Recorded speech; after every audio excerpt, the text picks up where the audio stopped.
Welcome to session 38 of Curse of Strahd. I'm your host, DBFig, and welcome. There's some news and updates for today.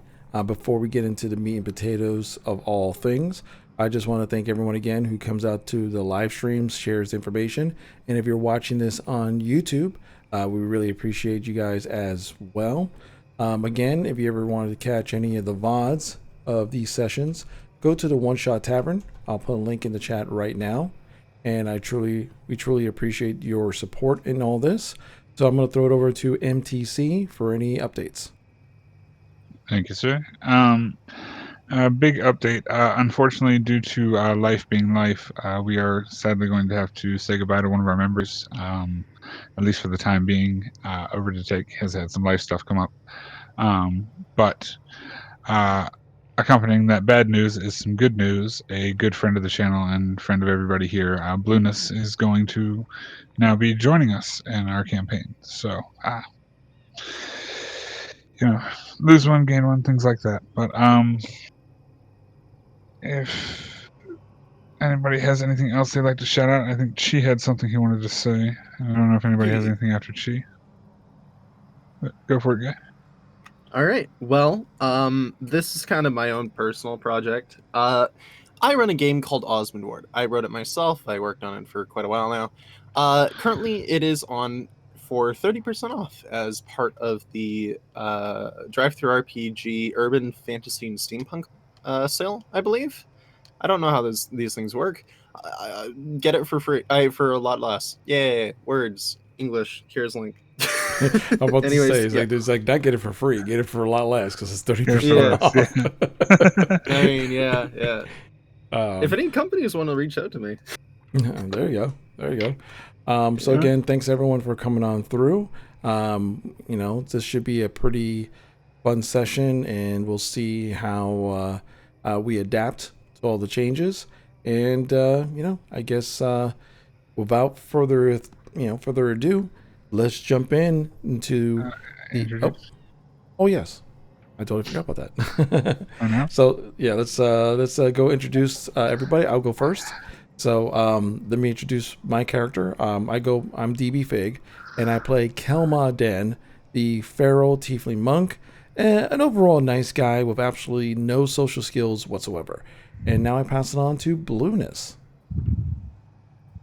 Hi, I'm Blueness. I play Savari, a Sorel tiefling barbarian. And yeah.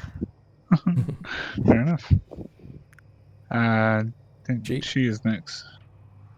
Oh, hi. Yeah, I'm Chiyoko. I play Osgood Nemo Wayburn. I play a madman who really likes fire. He also has a gun, which is great for his neutral special. Anyway, next up, MTC. I am the Mountain Troll Chief. I am the Dungeon Master of this wonderful game, and trying to keep this thing somewhat in the realm of what you would call Rails. I think we're kind of past that at this point. But I'm also controlling Big Snake, so this is going to be fun. And I think it's Nimue. Hello. Hi, I'm Nimue. I play Brenwyn Winter, a Dayborn Dampier rogue/fighter who is supposed to be very charming. Supposed to be. Get these guys out of trouble a lot. And I have new weapons! Finally! Yay! Hey. Well, you haven't opened the box yet. Skinned or anything, or open a box, but I have a case that's probably a weapon. I'm excited. A hand grenade. She has a box. It's like Christmas Day. It's a very nice box. Hey, wicked. I'm the Wicked Lefty. I play as Trovik of Daggerford, the Minotaur barbarian / fighter. And enough said. Sounds good. All right. Well, and now we're all introduced and all that great stuff. It's time to go back to the very messed up world of Curse of Strahd.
All right.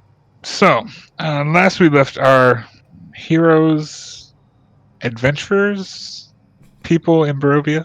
Last we left our group, they were going through the swamp town of Berez. And had run into some trouble crossing the river, ran into a bunch of nasty-looking water leapers, beat those creatures back, and then ended up exploring what was a manor house that at first looked like it was fully intact, just like the rest of this town in the swamp. And then one by one, they all started to kind of like see some breaks in reality and see that what they're looking at is not what's actually in front of them, until eventually they all kind of figured out that this manor is in shambles and is decrepit.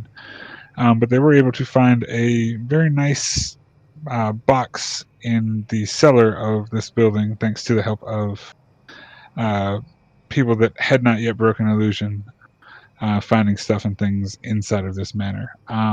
And as Kelma was climbing out of the cellar, as everybody was in the cellar together, after having a small encounter with a ghost, going downstairs and finding this box, Kelma poked his head out of the top of the cellar and saw this massive reptilian bodied creature slithering around very close to the top hatch of the cellar. This massive snake with what appears to be a ruby encrusted inside of its head.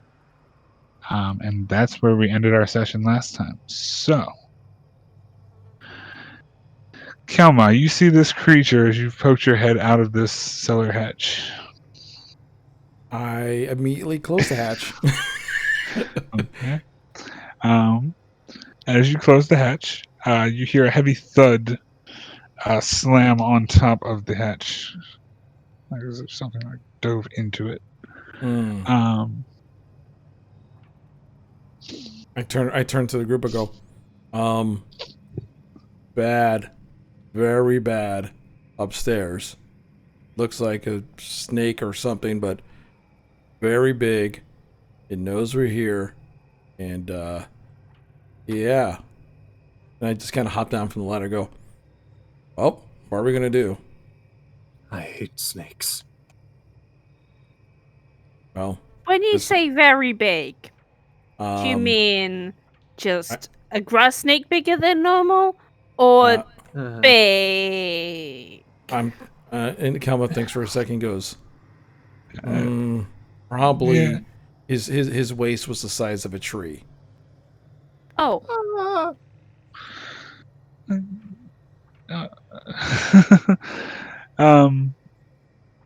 As you all say this, you hear another thud on this wooden hatch above you, and some of the wood begins to splinter.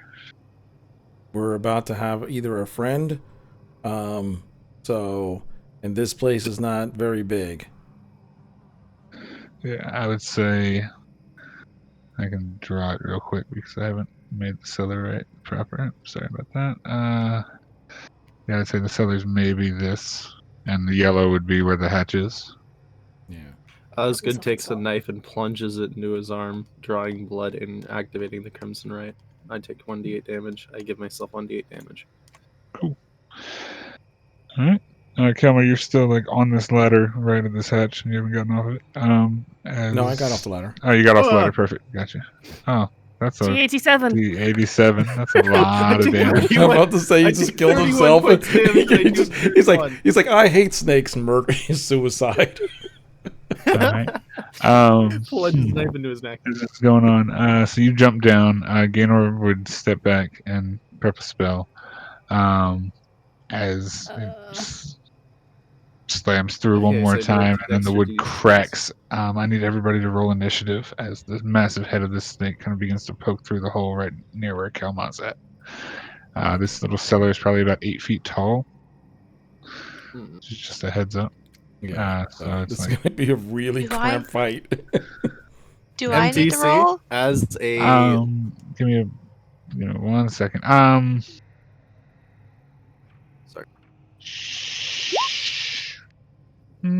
Sure. Sure. Roll for me. And make a perception check for me, Blueness. I'll do that first, actually. Yeah, make the perception check in the mirror initiative because that makes more sense. Oh, that's bad. That's Can I terrible. take last on the Oh, wait. order? Oh, wait, no. I'm thinking of the wrong thing. That one smell. I don't think it. Unless, because I have hearing as well. Am I hearing something or am I seeing something? You'll be seeing something. Okay, then I won't roll again. Okay. All right, that's fine. So yeah, roll MTC. initiative for me, Savari. Yes, sir. May I take 15. last on the initiative order because I'm afraid of snakes?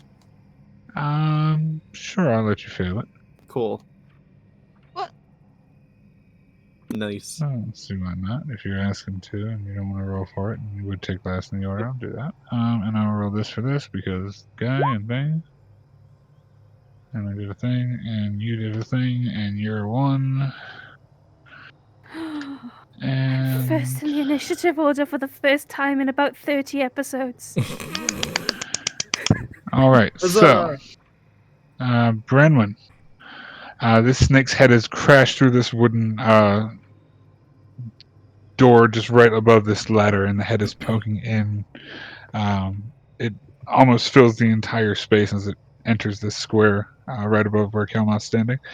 You're in the corner of your first act. What would you like to do? I can see the head. Yes, I can Yes, see it. the head is in the hole. Yes, you can see the head. Wonderful. It is I'm technically gonna like on top shoot of at the Kelma, but I'm head. not trying to shoot at the head. Absolutely. And because I'm first in initiative and before it, I get advantage on the roll. Hooray! Awesome. Awesome. Yay, Awesome. assassinate! Holy crap. I didn't even realize that was so close. That's amazing. Woo! Literally. Make your shots with advantage. I just got a crit. Oh, Yay. nice. That's awesome. Okay, Today so is my day. so that's 8 plus 4 is Went so 12. smoothly. Sneak attack is 13 times 2 is 26 plus 12 is 38. Do you have any other damage that adds on top of that, or is that it? Piercer rolled, didn't it? Piercing 38. crit Did rolled. Piercer roll? Yes. Sorry. Piercer rolled. It's a 6 on my d6. Oh, it was d8. Damn it. Piercer rolled, yes. Yeah. So I'm sorry, So so that's that's 26 plus 12 4 times plus 2, 12. 8 Yeah. plus the 26. Yeah, so that's 50 points of damage total Oh. with one shot. Nice. And let me just make sure. I think that hits true. A That 28. hits true. I was gonna say a 28. No, I'm saying the damage doesn't get cut. Oh. Oh yeah. That's what I was saying. Sorry, I apologize. Yes, it hits and pierces through this creature's skull, just bolt straight through the side of the face. Oh nice. And I need to turn it off of being a drawing now, so I can actually modify its health. Minus 50, you say?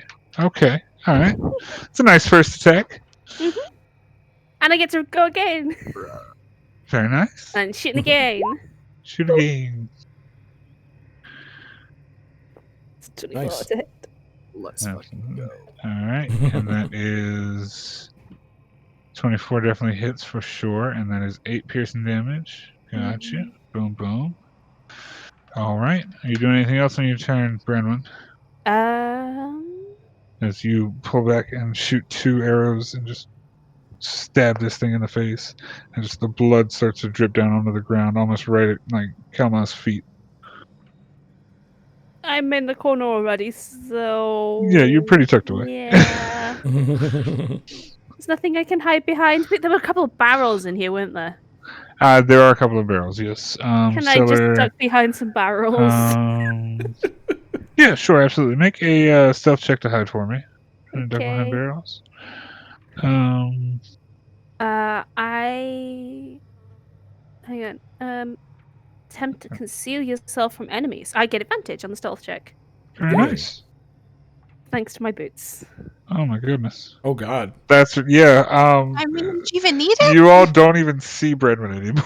Did I She even disappears exist? in Where the did those shots come shadows. from? Yes. Right. You went into you left Barovia. Yeah. This creature has no clue where you went off to after you shouted as it's writhing in anger. Wonderful. All right. So it is now Mr. Sneck's turn. And Mr. Snake is going to try and attack the nearest thing to it, which is Kelma right below him.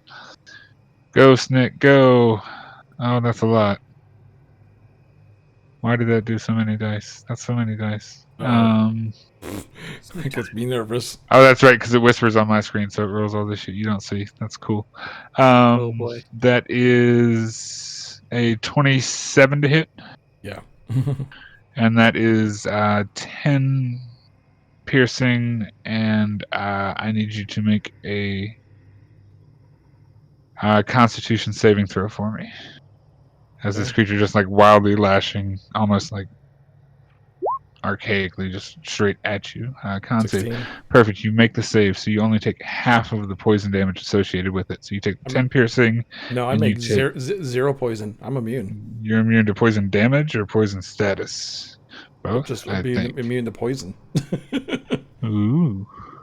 Like that guy, I think that's fair. the guy at the shop could have given me poison. I could have just drunk it like Kool-Aid. Defenses, immunities to poison because of purity of body. You're absolutely right. Yeah, disease and poison. That's very nice. So I get 10 damage. Very nice. Yes, you take the 10 damage. That's ridiculous. Good for you, sir. So as it tries to course venom through your veins, and it does pump venom into you, it just does not have any effect, even though these massive fangs have bit into you. It is going to release you with the bite, and that is its turn. Sorry, I got to boop.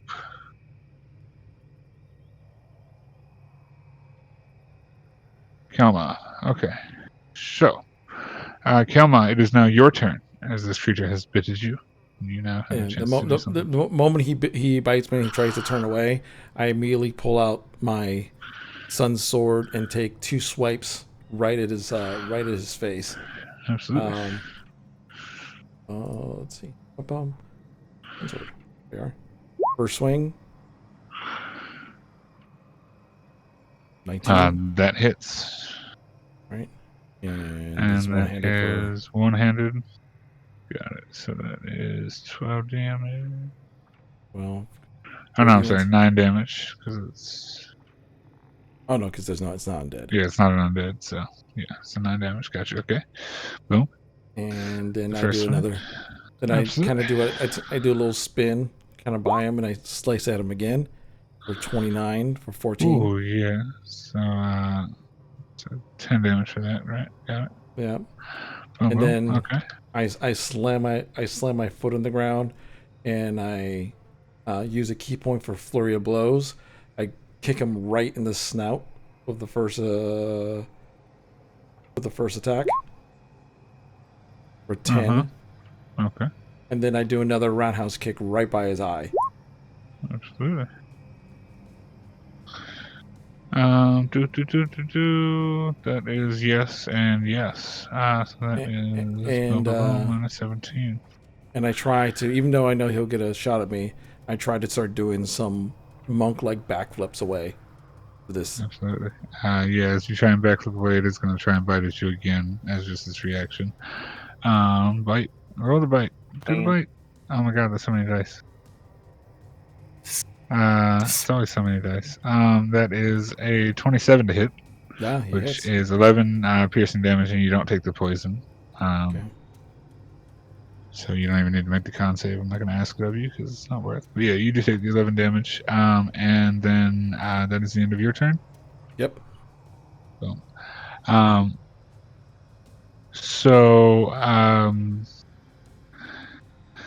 Savari, you've been kind of coming in and headed down this way. But you see kind of through the swamp foresty area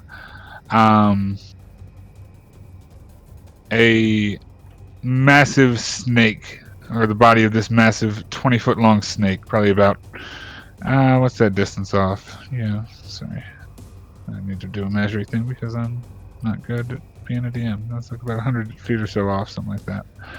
A little more than that, probably. Yeah. But it is halfway down this hole, and you can just see the massive body of it like wriggling above the ground, which is quite strange because it's like diving into the side of a building. What would you like to do as you see this thing? Oh god. I'm already in my werewolf form, so.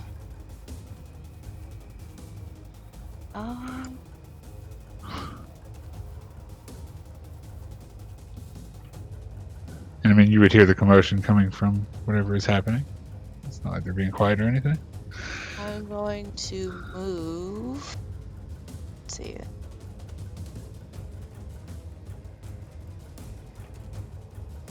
Wait, how many feet does each square? Is it 5 Each square feet or is 10 feet for this map. 10 feet. Yep, all the measures are right, sadly. It's a big map. Let's see.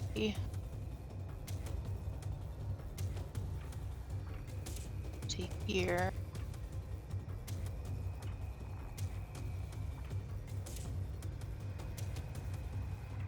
I think that would be in range for a lightning bolt. I would say so. It's just at the edge of range, but yeah, I would say so. Yep, so I'm going to point my sword at it. Well, My let's great see, sword. actually, because we have a thing. Oh, Oh my fancy. gosh, so fancy. I try. I'm super fancy when I Oh need to yeah, be. that should reach. Well, I would think so, but this is also a 100-foot line, so we have to cut it in half. Oh, looks like it's like Um, just short. Because it should reach to 100 feet. So measure 100 feet for me. Oh shit! It kills Gaynor. Well, he's underground, but yeah. Yeah, I'd say it's right on the edge. I'd say you could hit it. Alright, I'm gonna point my sword at it. So you're shooting the tail of it, but yeah.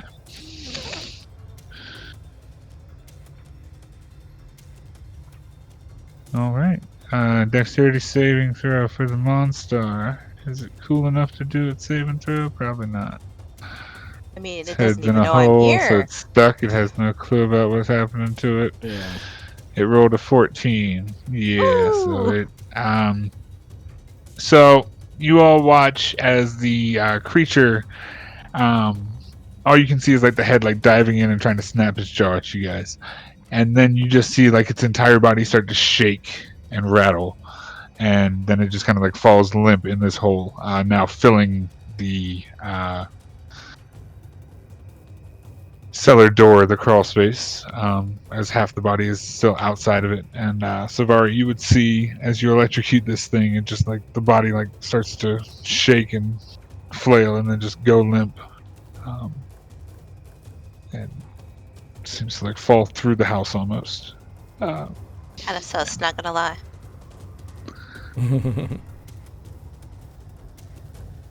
I can't do anything. Boop. But it's- But yeah, it is dead. Dead sneak. Oh my god! Oz Killed just it. curled up into a Snake. ball in the corner of the room and is just staring at it. It's gonna be delicious meat, you guys. Yeah. Delicious So food. we are technically out of combat, so I'm gonna cut the combat music. Sorry, Trovic. I'm sorry. Easy clap. Oh no. There we go. Boom. And back at swamp music, which is music for music's sake. But yeah. So you all are now in this cellar, with the door blocked by this massive snake. And I will get rid of all the tokens on the map. Those things. Okay.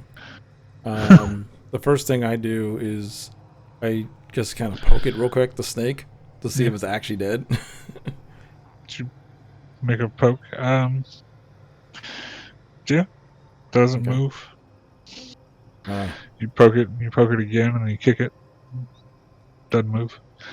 all Just right, blocking the hole at this point. I go. Something happened to it. I doubt. Let me look through that up the ladder again. Hopefully it's not something worse. And I go up the ladder and I. Isn't And the snake in the The way? snake is like filling Oh. the entire hole. Like its Oh, body, is- oh, its head is down in the hole with you guys. Its body is out of the hole. Like Oh, I We would out of just the start left in cellar this through hall. the door, away like it's towards blocked it. the door now because she's killed it in the hole. Giant Okay. snake plug. Yeah, snipe. Okay, Snake so plug. I thought. Okay. You can try and push your way by it if you want, but that's going to be like a strength check, or you can try and move the snake head out of the hole Can or we do it something. at the but, same time? Yeah, I mean, I just. push, pull, do what you want to do. Well, Snake we'll in the do way. separate rolls, 'cause he doesn't I know look I'm over here. at Trovik. I'm like, can you give me a hand? This thing's in the way. Savari, I need you to make a perception check for me. Yep. It's All better. right, that is better. So as you walk up, you see the body of the snake, and it is like embedded into the wall. Oh my god. The game's And broken. yeah, it looks very strange. Game. And as you kind of look closer to it, you can almost see like a break in reality, just like some of the wall is deteriorated where this snake's body is like gone through. You just see like it's sitting on like a broken wall, and the wall in front of you is no longer there. You still see what appears to be like a room inside, and its head seems to be inside some sort of a cellar hole. But the building itself is still somewhat. It's losing its realness around you. And after a moment, it just kind of like fades. But you now see the snake's body plugging the cellar hole. I'm gonna yank it out. You know, yank it out. And at the same time, is anybody doing anything else in the hole? I mean, I just asked Trovik to help me like push it out. Okay. So I need Trovik to make a strength and Savari to make a strength. I guess I'm advantage, Athletics right? or just base strength? One could do advantage, or both could do a check. It's up to you guys. Who would like to do? Well, since technically don't know we're there, I guess we would do separate rolls. That's what I was thinking, because if you knew you were there, to be advantage, but two separate rolls because you're doing two separate things. I rolled at advantage. Why to do that? I don't know. 19. 19. Trovik, make me a athletics check. I think I have the rage thing toggled. Ooh. That might be it. All right. Right. So that is 20. Yeah. All right. Yeah. So at about the same time, you're pushing this thing up and pulling it out, and it was just kind of like blocking it. It wasn't like tight in the way. You are able to get the snake's body out of it easy enough, and Savari, as you're pulling it out, it comes out with a bit of ease. A bit easier than you were expecting, and you're able to like pull the entire snake's head out of this hole. Oh. As I would say, Trovik is pushing it up at the same time, probably climbing the ladder while he's pushing it up. So I think you would probably see Savari at this point.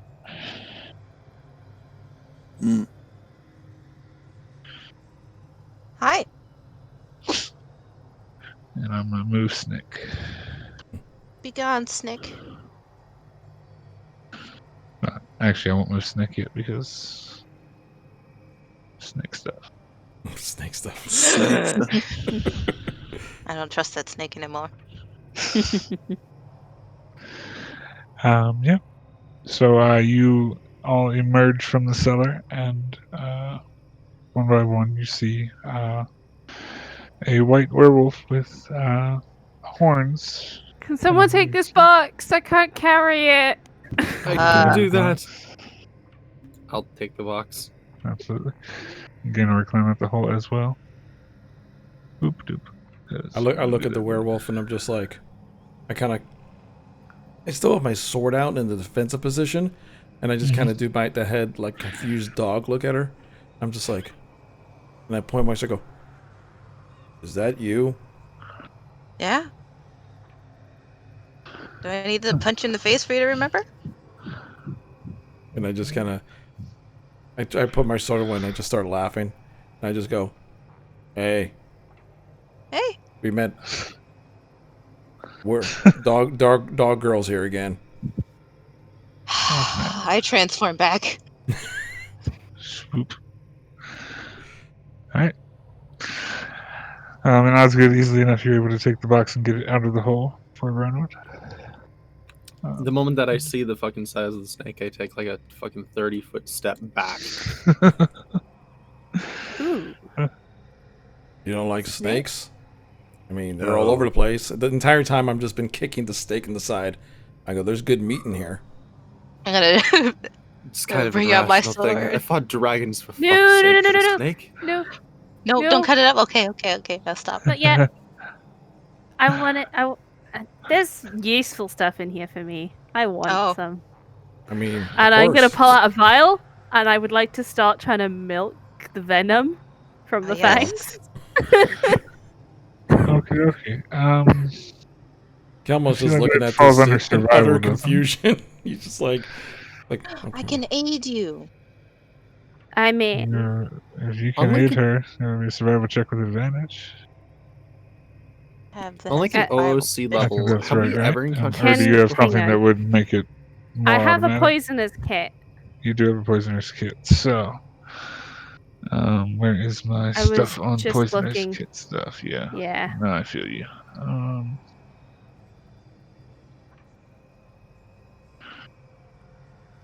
Or do I not have one? I thought you had a poisoner's kit. No, you have a You have a potion kit. potion kit. I have a herbalism kit and an alchemist's kit. But I am also proficient with the poisoner's kit. This is where it's like All right. Oh. Oh no, I do have one. I just found it. It includes vials, chemicals, and other equipment necessary for Yeah, creation yeah, of yeah, poisons.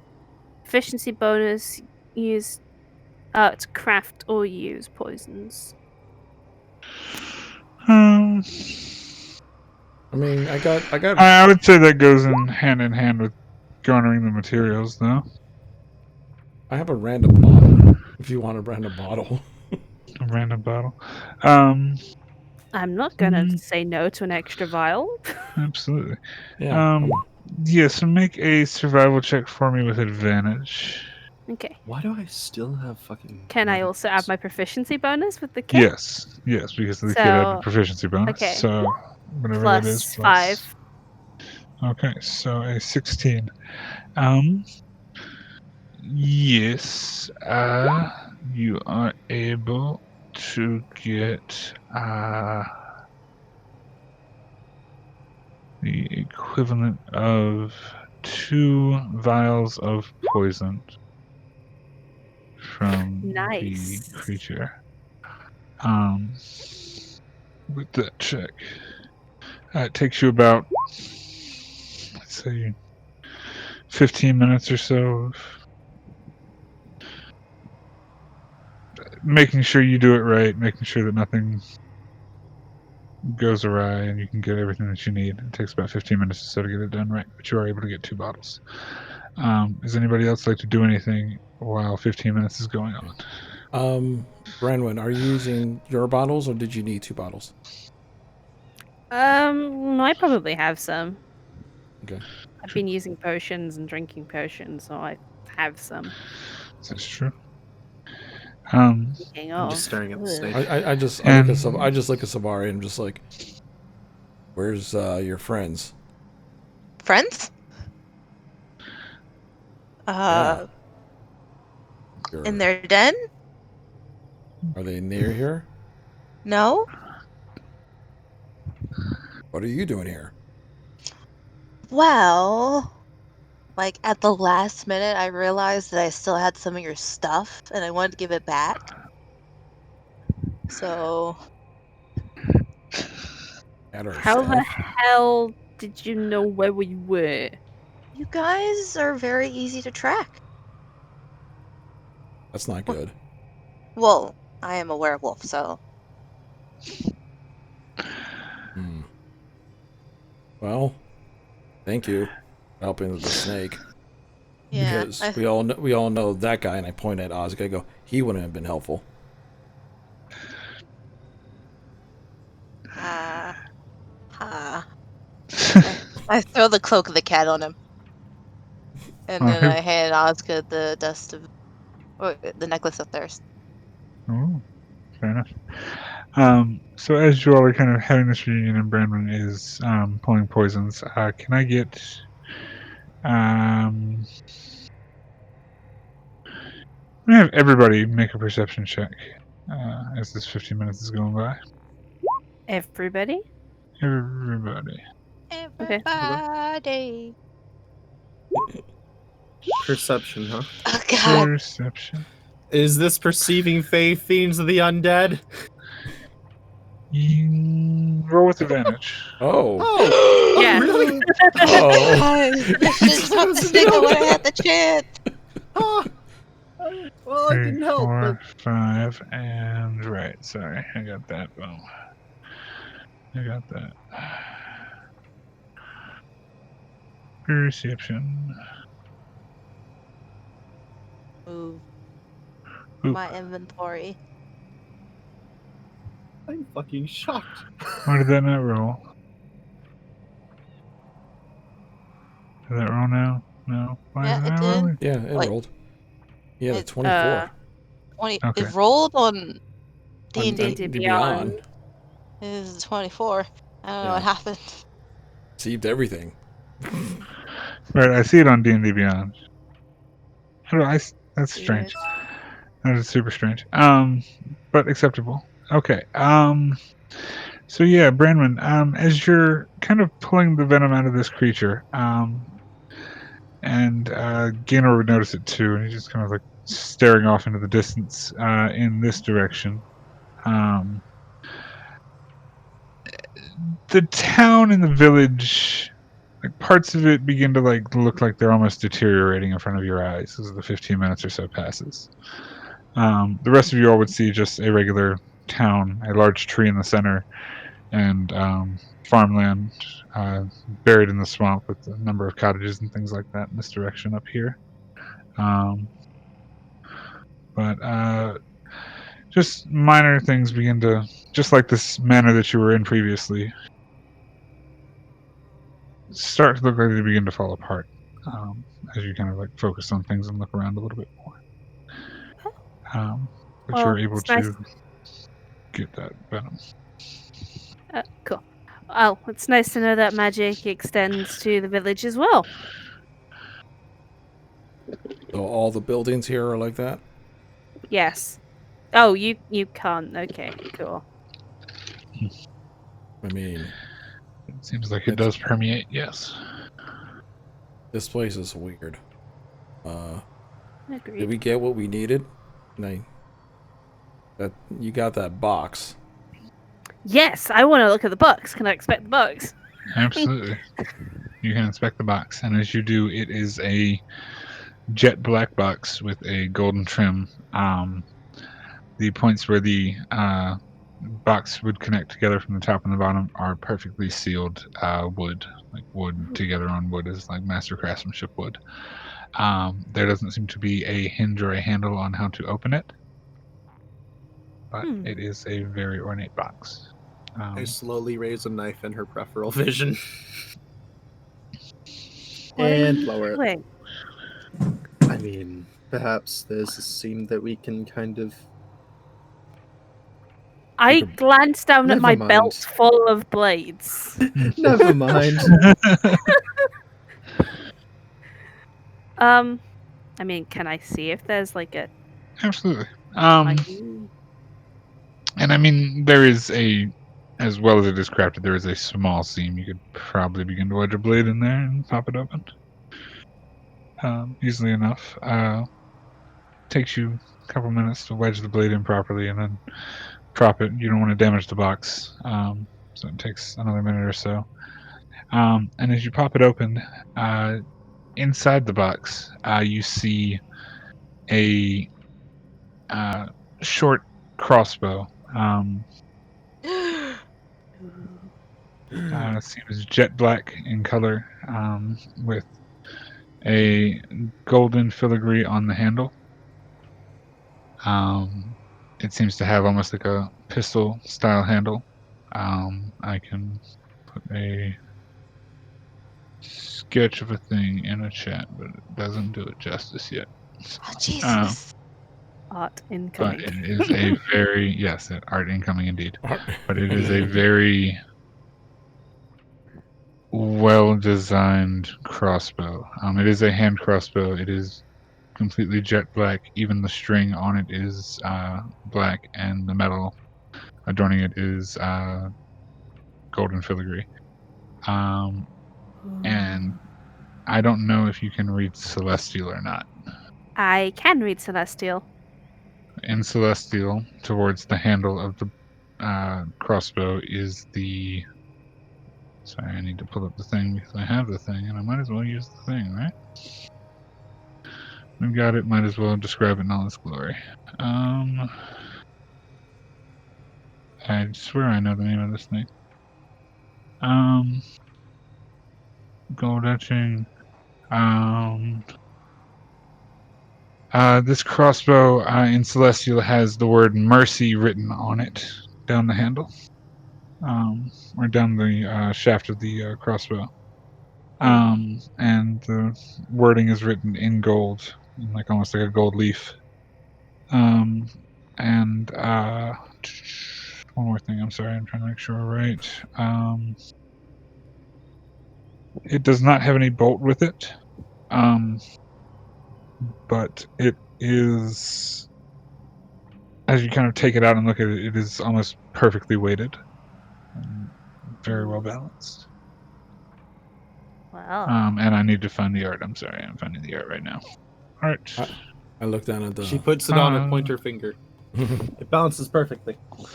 As That's all not where things the should art be. is.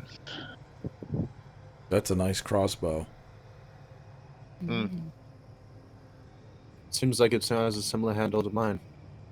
Well, Huh. Maravolva.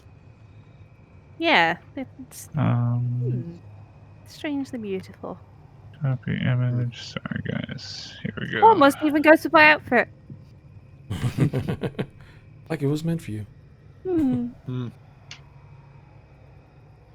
Well, the fates aligned. That's Oh yours. my Strange though. It was supposed to be 2 crossbows. Maybe Perhaps there's the another second one one went in the missing. town somewhere. Is that really not going to do that? I'm so mad. I'm sorry, guys. I have a picture. Fine, save it for the grand reveal. I'll save it for the grand reveal, yeah. We'll be fine. Ornate crossbow, yes, but there's only one of them. Well, I guess that means we need to search the town more for the matching one. And then you could be a new crossbow person. Yes. Should probably maybe keep it in the box for now. Not sure. I think they're supposed to be used as a pair. No. Put it in the box. I'm trying to think. Does Gaynor have a thing? He would Gamer have a has thing the with him. Nebram. I'm thinking he'd also have an identify spell slot. Yeah, he has both, but Yeah. I mean, he offers to take 10 minutes and identified if you'd like. Save leave him for maybe something else. But if you want to take another 10 minutes or so, you could identify. I mean, I could sit with. If we could sit Or here. it could for have a technically been. Well, no, it could have been because yeah, you open the thing after. Yeah, you can sit. I'm sorry, my head's all over the place. Yeah, I mean he'll use identify for sure. And you would get all the stuff you know about it. Can I take a knife and start like cutting into the snake skin? Sure, make it your survival. I want to. Yeah, sure. I'm doing this shakily, by the way. Like he doesn't seem Absolutely. comfortable with this in the slightest. Do it at disadvantage for me. Yep. Sorry, I'm 21 either way.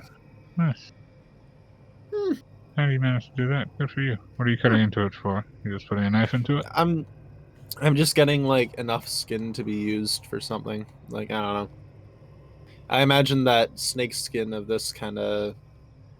I imagine these aren't very common. Not very common, no. I'd say probably such a decent value. Get a decent bit of snake skin, probably about maybe a pound or so, I'd say. Okay, I'll do Pound that. and a half, 2 pounds. It's heavy, it's bulky, it's kind of hard to cut. That being said, the weapon, you would gain everything that the Mercy stat box says. Which I could show the whole thing, but I feel like that's... We need to find the other one, right? So you get the concept that If we identify it, would we know about? that's my thing. Would you know? Would that come up and identify? I feel like it would. I mean, it's a trait of the weapon, so It is a trait of the yeah. weapon. I feel like it would. So you would get the sense that spending some time with it may reveal where the other one is, in some sense. Whether that means search the town a little more or not, you're not quite sure.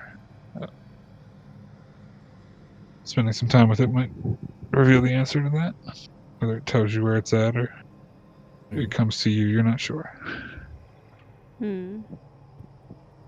So, what do you want to do? Do you want to go into the town and look around, or What sort of time is it? It's starting to get a little late at this point. Because it was late when you got here, so... if it's probably like sun's 6? starting to go down, yeah. And you're in the swamp, so it's starting to get night pretty quick. You want to rest, maybe inside the cellar? I might say that if we, I mean, we've still got horses. Not that they're too much use right now. There's too many of us. Oh. What town name is this? Perez? Yes. Right. I need Well, there everybody you go, random user. to... No, you're good. Never mind.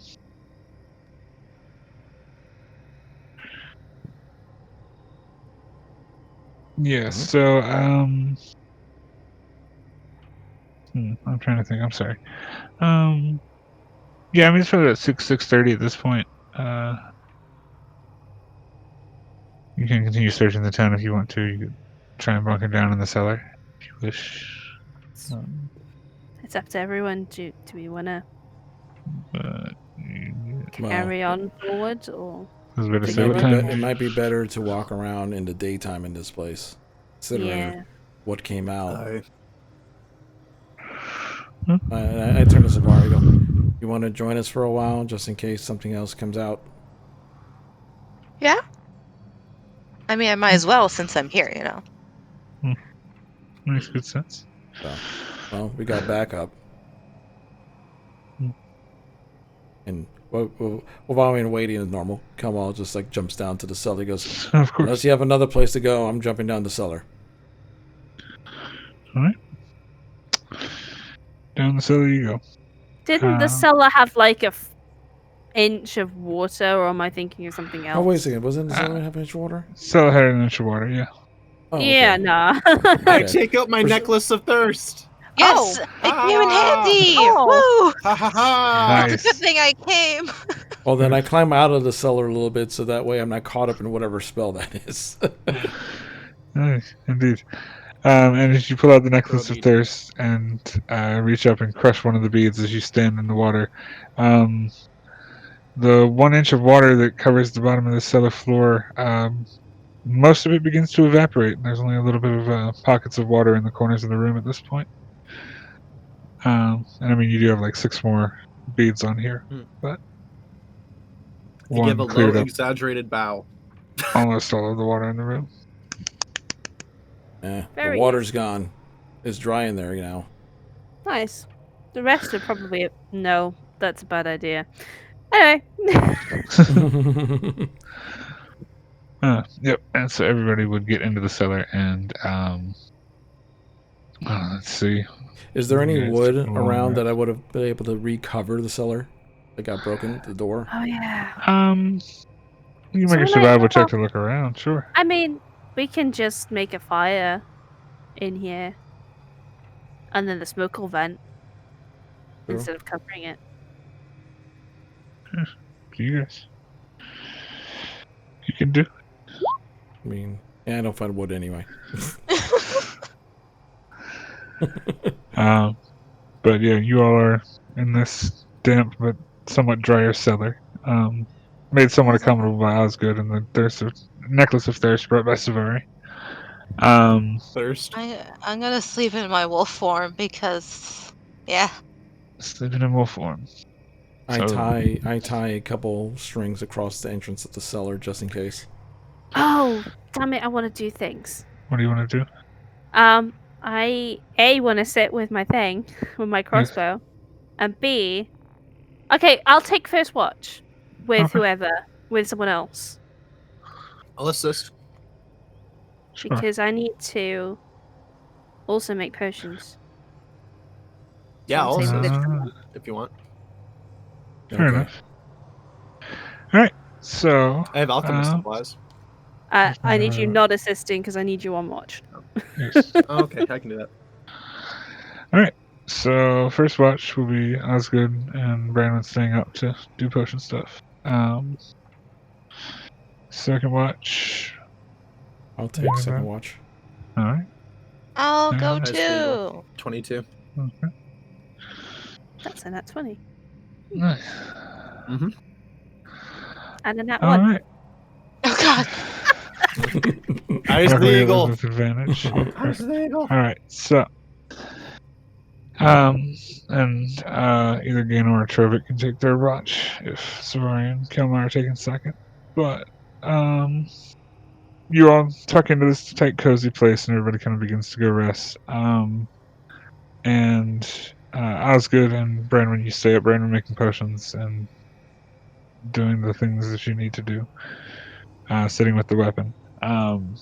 And after about an hour or so goes by, have you been like just kind of focusing on this weapon, looking at the engravings and things like that? You kind of feel a tug on your hand that the crossbow doesn't normally, like your non-dominant hand. You almost kind of like feel a tug, and it almost like pulls your hand outwards to your side. And your fingers kind of open up almost instinctively on their own. And then Osgood and Branwyn, you would see another crossbow, similar but different, materialize in Branwyn's hand. Oh, Oh, now that's cool. interesting. I haven't seen a weapon like Also that in a made very of long what appears to be an otherworldly material. You think you can just make those? I think that's its pair. Interesting. Oh. So does that mean that it exists in a pocket realm, or does it perhaps just materialize out of nowhere when you have one? I don't know, but that is so cool. I don't do magic. This is. I'm gonna look over it. Quite Just because interesting. they look pretty cool. Yeah. So also your perception of natural 20. As this conversation's happening and all this is kind of going on, you hear the snapping of roots coming from the distance out through the top cellar door, and it's just this massive like crackling and snapping of roots. Probably The about trees are alive. 200, 400 feet off, and it just sounds like the forest is moving almost. It's Branwyn, it's the March of the Ents. I read about this. eerie to say the least. Disconcerting, but you all are in a hole and underground, I don't technically. know whether you're joking, considering we thought a living tree already. Oh, that's actually a very good point. Well, I mean, it sounds like the trees are moving. That sounds like the trees are moving. Or vines are cracking and snapping at the very least.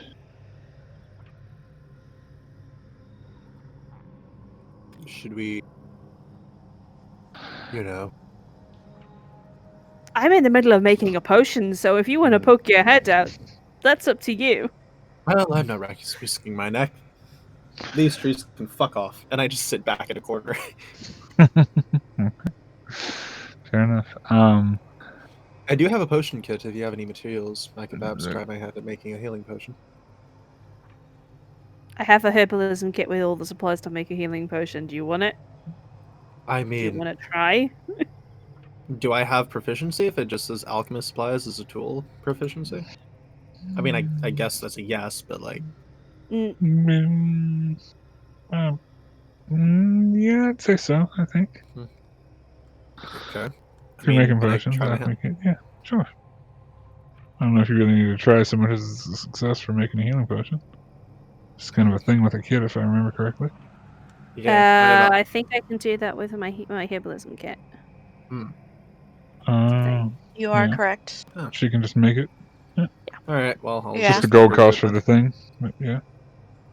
Yeah, but I think it comes with a certain amount of supplies to begin with. Right. Yeah, the kit has enough that you could at least make one or two. But that's the point of the cost of the kit.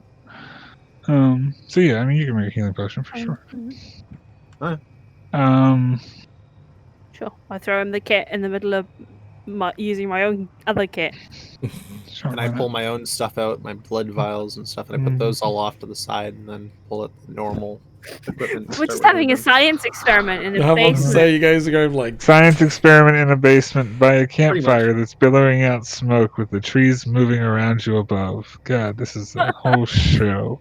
Everything is as it should be. I need everybody else to make a perception check to see if you hear the trees moving around you as you all sleep. I have advantage because I'm a wolf. You are a wolf. Wow. You're in wolf form, so you have advantage. Trevik, Kama, and Savari, if you can make perception checks for me. And I will make a gain perception check. Roll with Is sleeping at perception, can I? disadvantage, or is just sleeping a negative? I think sleeping's just a negative, so we'll just do a negative. That's easier. Perception. Yep. That's I imagine this is probably lesser, eh? This Yeah. tracks. I would say, Savari and Trovik, you would hear something that was enough to startle you both from your sleep slightly. And you would hear the cracking of wood and timbers moving outside from the hole that's open above you guys. But you would also wake slightly to see a interesting science experiment going on over in the corner. Just beakers and vials on two different trays and stations. So Oh, hi. everything being made. You're starting to remind me of my mom. Trovig grumbles and goes up top. Okay. It's fine. It's Oh god, you fool, no! If that's more tree, I don't want to deal with sentient trees again. Exactly. I don't want to be Thanks. woken from my sleep. Okay. Yep. Well, okay. Is he gonna set off my bells as he goes to the ladder? Yep. You can Do you choose. take the time to stop setting off the bells? That's No. the question. Oh, Okay. And he is going to set off the bells because that's what he would do. So this is the basement. Sorry, I will make it right for you guys. I apologize. Something like that, I think, was the basement. I might be wrong. We'll say that for basement purposes. Because basement purposes. And we'll say you're going up there. As you go up, I need you to make a perception check for me, Trovik.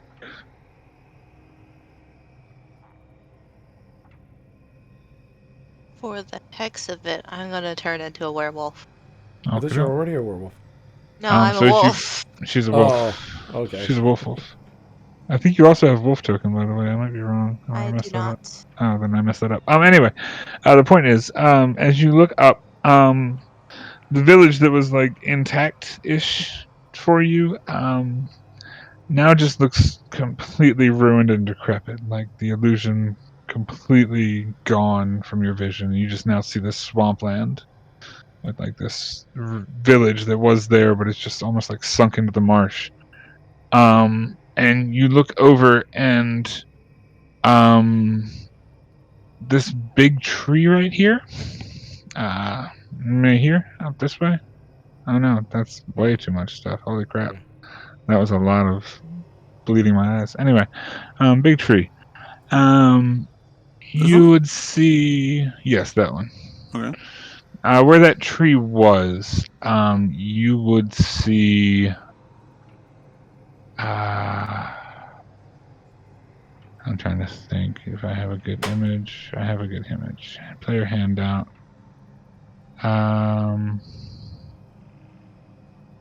Is that, where's it at? Why is it not there? Why is it never there? I hate this. I hate this so much because it's a good image, but it's See a not there. frog. It's gonna have the title to it, and I don't want to show that handout. Damn it. Okay, fine. You see what appears to be a house of some sort.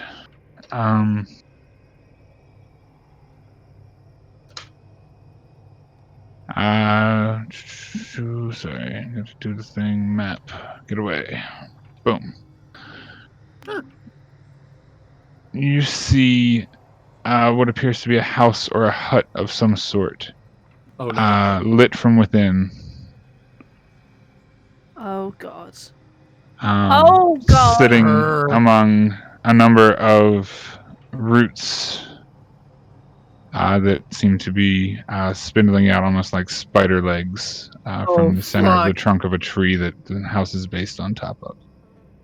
And the roots seem to be moving as the house seems to be shifting its position and standing up and moving around in the swamp. That's what you see.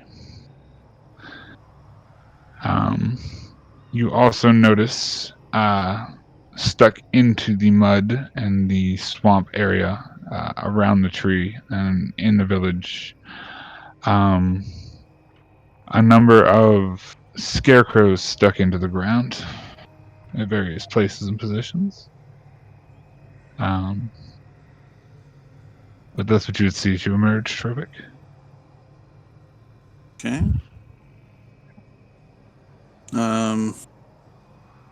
To the others, you might want to see this.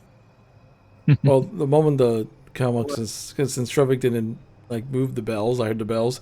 Kelma immediately went to like a roll and he had his sword out at the ready. Yeah, I was about to say him not moving the bells would wake Kelma, which would add the. I'm already in attack mode. Okay. MTC. You're more than welcome to attack mode. Yes, ma'am. Did I finish my potion? You did finish your potion. Did I? Okay. Not yet. You got tossed it fuck. halfway through. I'm sorry. Gotcha. I'm panicking. And what if that? And even though we got woken up early, would that at least count as a short rest? I know it won't be a long rest. Yeah, I would say you can take short rest hit dice if you'd like to. For those who were sleeping. My first watchers wouldn't get that, sadly. Yeah. And if you need to roll a hit dice or two or something like that, you can do that. What's We out count there? for a short rest for the purposes of slots and things for anybody who might need it. For Kelma and Savari and Gaynor and people. And let me move that because that's not there and that's not there and that's not relevant. And he's got health and he's good. But yeah, so who would be first out of the hole besides Trovic? I would peek out because followed him. Curious wolf, Yeah. werewolf lady, And then I'll and follow Kelma probably Savari. hopping up. Yeah. Yeah, okay. Make a perception check, both of you, for me. Savari and Kelma.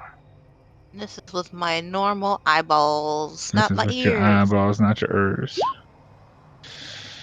Oh, you see a big old tree in the center of town, and the village itself as is. Not 20. Kelma, you would also see the break in reality and see this village now as a sucked into the swamp. Like,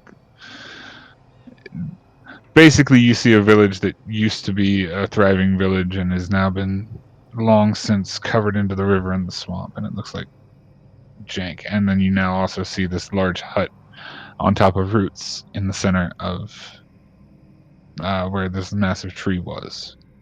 What I the hell is just. that? You see something? Everything looks normal. I see the village is just ruins. I see this giant moving tree with a house on top.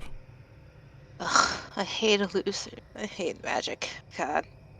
Mm-hmm. But you all see it, and it is simply shifting and moving around. It's not moving towards us or anything, right? It's just moving around. Just seems to be shifting. The roots seem to be moving, like it's almost like repositioning itself. Gotcha. Um, I stick my head down in the hole. I'm like, there's a giant tree out here with a house on top. It's shifting around. Doesn't look good. Considering the knowledge I had of Baba Yaga last time, can I roll to see if I know what this is? Sure. What would the roll for that be? That's the question. I was going to ask for either intelligence or history. Yeah, I was thinking history would be the logical. So I would say, also ask Osgood if you fail. Because Osgood's like... I have a +7.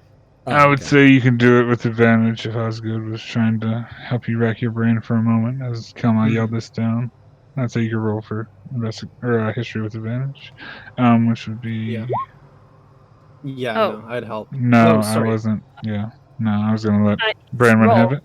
No. Branwen's- Yeah, sorry, giving her help. Sorry, my apologies. I just did that entirely by habit. Okay. So roll for it. Yeah. There he goes. There you go. All right, 25. Boom, boom. So you've knowing that Baba Yaga's a thing. Strange that they said it's a house on a tree. Okay. My brain would go, not Baba Yaga, maybe something similar. Probably. Okay. Cool. So, good. I guess we need to hide from that thing. It's probably a hag. You might want to get back in here. Yeah, I just kind of Does it have chicken legs? I turn to the other two. I turn to Trophy and Savari like, Branwen says we need to get in the cellar as fast as we can. That thing is real bad news. Seeing as I can't see it, I will listen to that. Goodbye.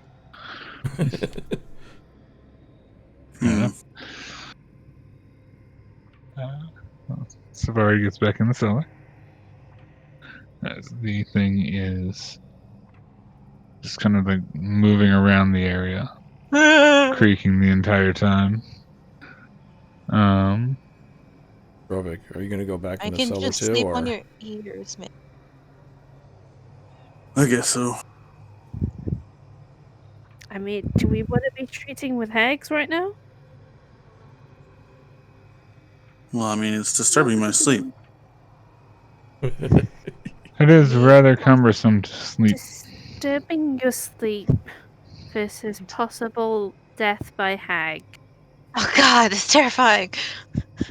it's like, wait, there were two houses? There's 1,000 houses. They're It's a hag city. multiplying. I Welcome to pack away my Cyberpunk. stuff and get up top. Welcome to Night City. Welcome to Night City. Make Okay. a perception check for me. I beat the perception check You beat the before. perception check before. I need you to make another perception check for me. Okay.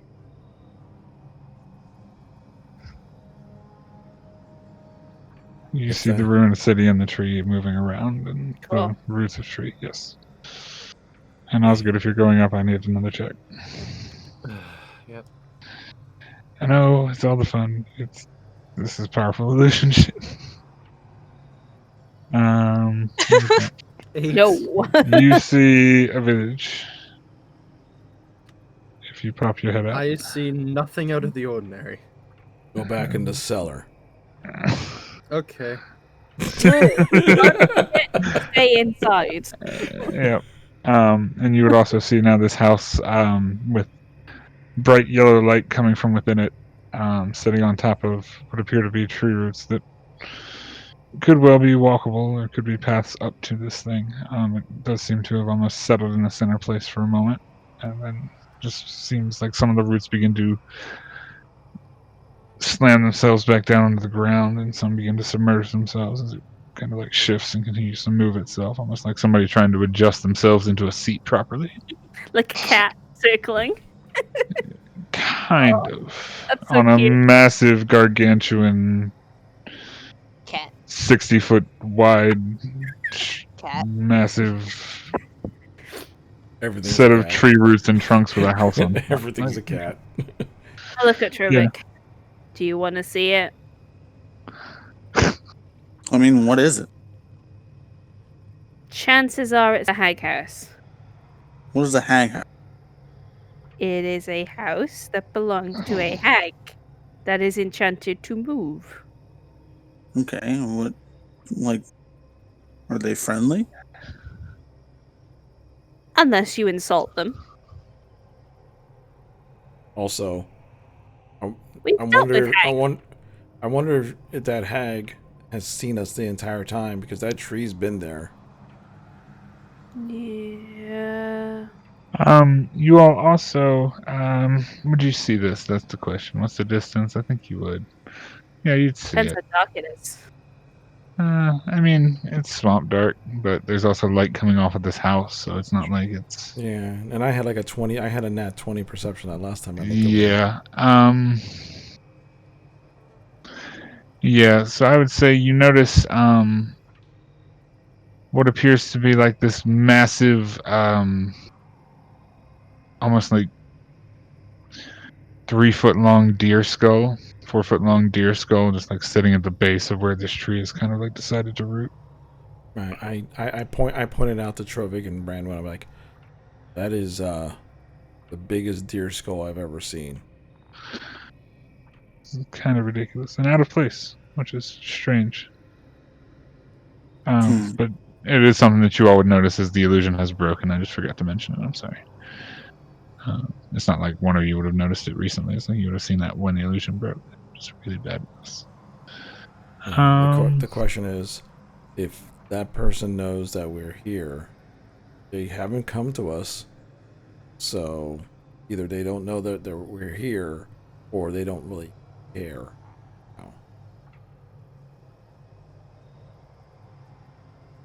I still look over at Trovic. You're the one whose sleep is disturbing. It's true. It's rather rude. I could just cover your ears while you sleep, you know. Well, that's an odd thing for a stranger to do. I'm a very nice stranger, okay? Seems to be fitting right in. Well, if you don't want to confront the hag, then fine. I mean, If you do, I'm coming with you. I don't want you getting turned into a frog. I'll follow you too, because same reason. And I stick my head down and go, Trovic might want to talk to the hag. If you guys want to follow, we could use backup, most likely. I'll follow. They can't even see the tree. Exactly. I was going to say, I'll have Gaynor come out and he would try and see it too, but I don't think he's going to see the tree either. We can see. He sees the tree. We can see in the tree. It's fun for me and you and trees. And I don't think so. What? Oh! Oh, he does see the tree. Perfect. Now, so Gaynor would now see the hag house as well as he pops his head out. The only one who doesn't see the hag house is Osgood. And Sorry. Sorry. I'll just stay here. Alright, well, let's go then. Alright. So you all lead Savari through what is this town towards this house. And certain bits of reality begin to break, like you're tripping over things that aren't visually there, Savari, and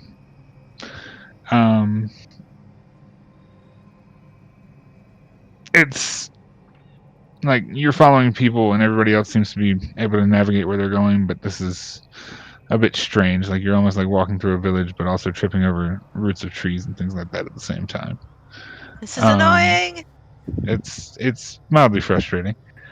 And you all do walk up, and you notice you have this number of scarecrows that are stuck in the ground in various places. I'm going to do a map thing because map things.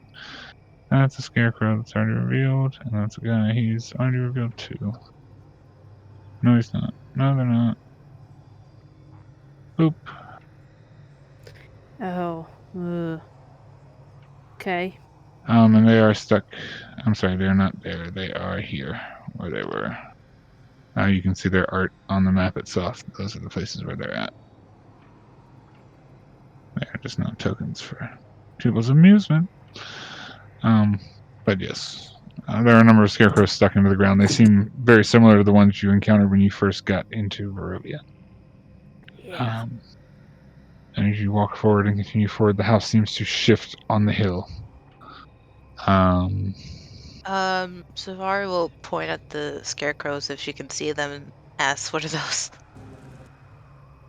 I mean, you've seen scarecrows before, but they're very stuffed sackcloth creatures that just seem to be on sticks and nothing menacing. They just look like scarecrows.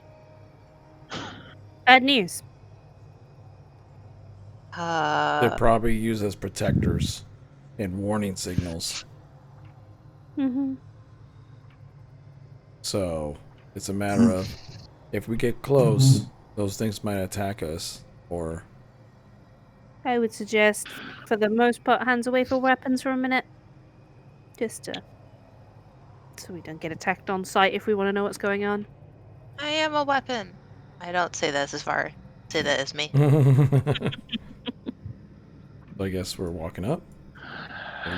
You certainly can if you wish. As you begin to walk up and you get closer towards those scarecrows, they don't seem to move. They're stuck seemingly firmly into the mud and the muck, leaning at weird and strange angles. Some of them seem like they've been there a long time. Some are missing limbs. Make a... I won't even say that. You do notice that a number of them are stuffed with black feathers. Mm-hmm.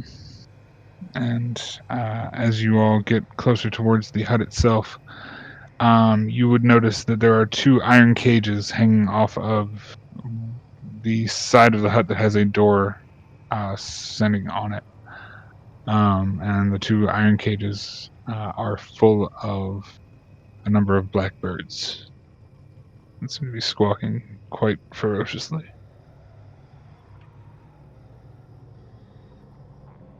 But you all continue towards the hut. And as you get close enough to where the roots were, you could potentially walk up the roots.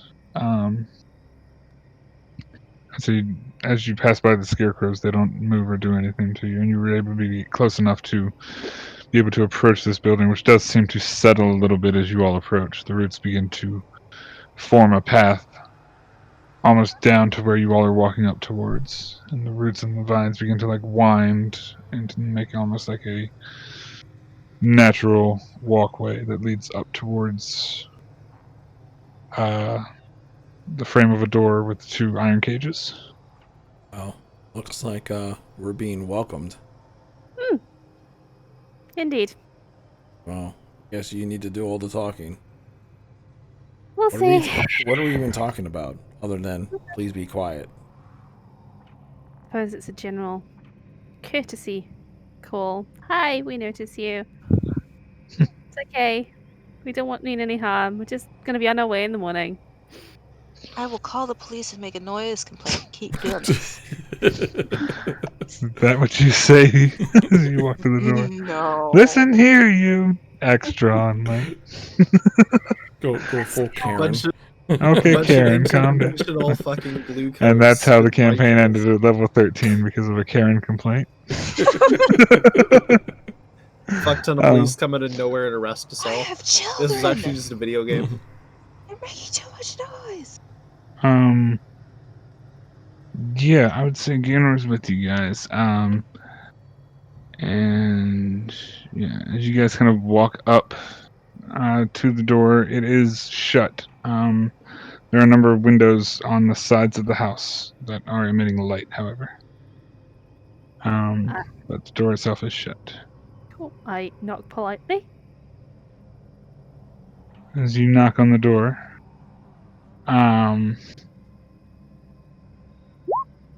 the ravens begin to squawk even more fiercely and begin to completely panic. And you can see almost like a desperation in the creatures' faces and in their actions. And as you knock on the door swings open slowly, and you are greeted by a very old woman. Very ancient looking. And I believe I have a picture for you all that can see. Because handouts. Of course, it's not going to do what I need it to do. Why would it do what I need to do? That'd be too easy. Oh, it'd be so easy. Of course it would. You see this old lady, stark white hair, almost in dreadlocks coming down the sides. Her fingers almost completely gnarled as she kind of opens the door and greets you with just a reedy voice. Yes, welcome to my swamp. Oh. What do you want?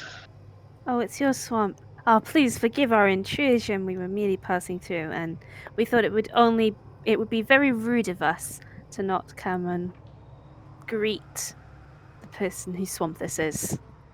And thank you for allowing us to stay the night in the ruins across the way.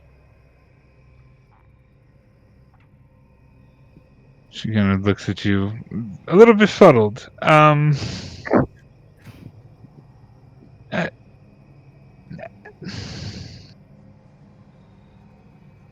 Hiding in my swamp is one thing. Being allowed to stay is another. I gave no such permissions. I just hadn't forcibly removed tenants yet. Then I must apologize.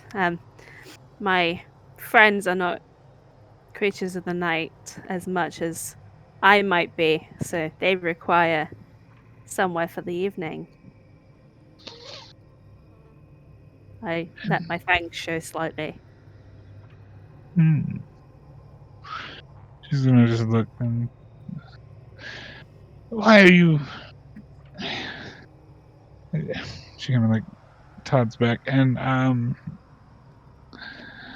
well, you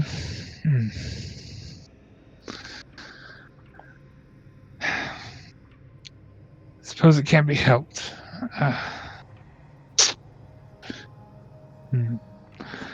But since you're here in my swamp, I don't think it would be right to let you leave.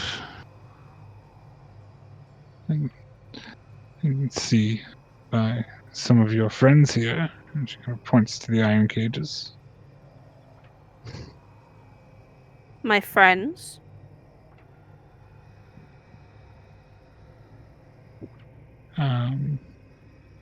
She kind of looks at you, and looks at the cages, and she picks up one of her fingers and just points it at the cage, and you see one of the ravens inside the cage transform into a humanoid, and it is one of the sons of Davian from the Wizard of Wands.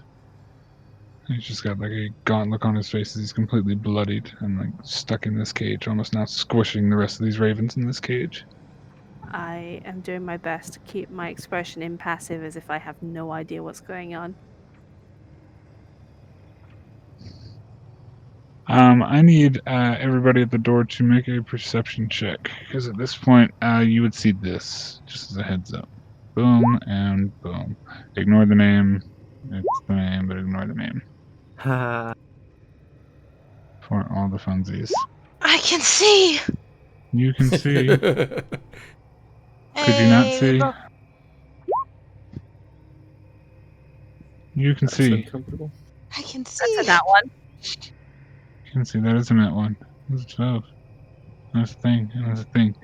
Kelma, Trovic, peeps of the thing. I'm gonna put you guys on a different map. And I'm gonna put Osgood on this map too, just because it's easy for him to see. So I'm gonna put everybody on this map. Osgood, you're still in the cellar. Just a heads up. Yeah.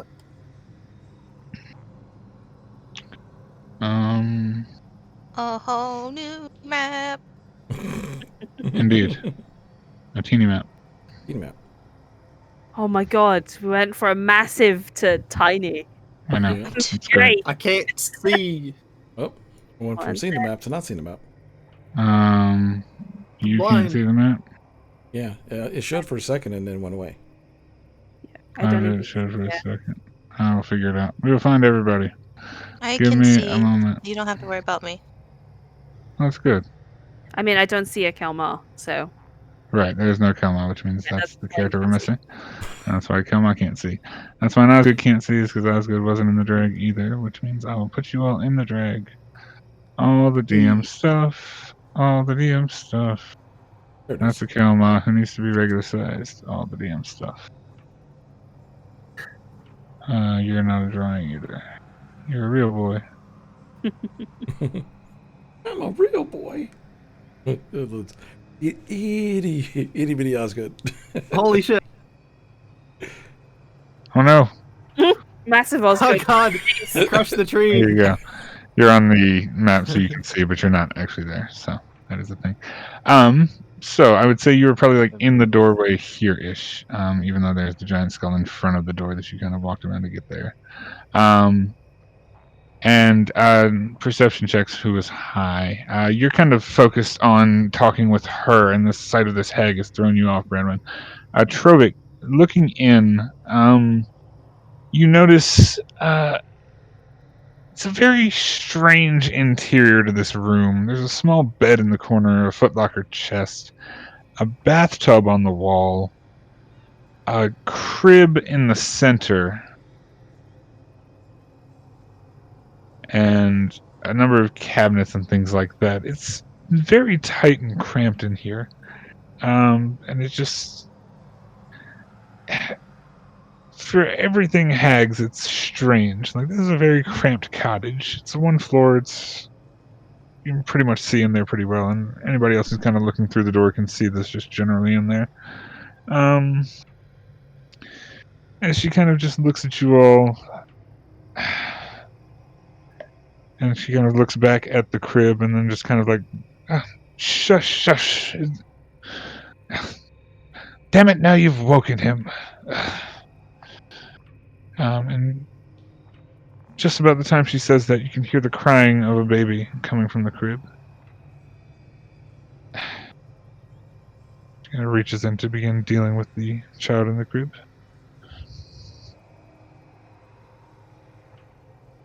So now what? She kind of looks at you.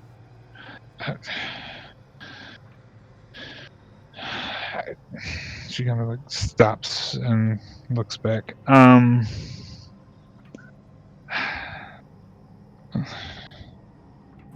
reason for you to be in my swamp. Why are you even in Berez? We just came looking for something. We found it, so in the morning we shall be on our way. What did you find in my swamp? I pull out my old light crossbow. Just this crossbow, I needed a weapon. Make a deception check for me. That's fine. Oh no. Am I allowed my advantage?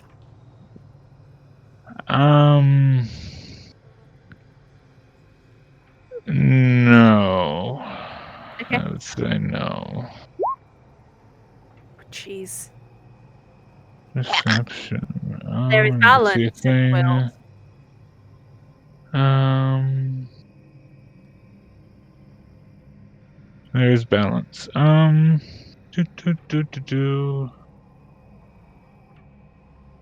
Sorry, I need to see a thing. I want to make sure I'm doing this right. Yeah, that's not what I need. That's not what I need. Perfect. Yeah, no. Awesome. Sorry, I need to make a check. There we go. Got it. She kind of gives you this cold stare and just looks you up and down. Looks at the crossbow. Why would you come all this way for a shoddy crossbow? She kind of points at it, Shoddy. and it begins to float out of your hand. And she just kind of floats it up in the air.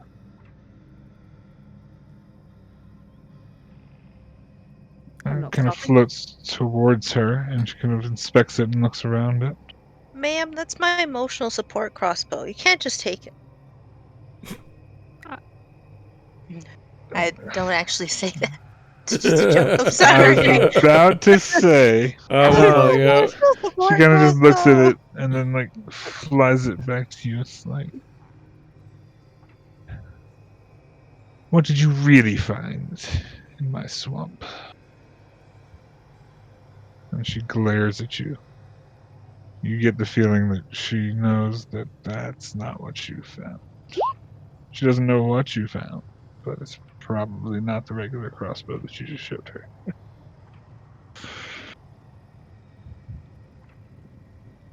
She kind of raises her finger and points it towards you. I would speak up if I were you. Towards Branwyn, I'm assuming? Towards Branwyn, yes. She's the one more in the doorframe. I'm going to pull out instead the Mother Knight's Embrace potion. I'm not pulling out the crossbow. Okay. She kind of looks at you and looks at that.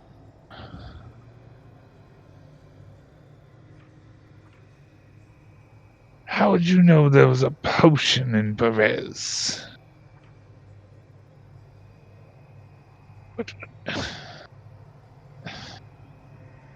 She just looks confused and starting to get a little bit angry. I know people that can read cards.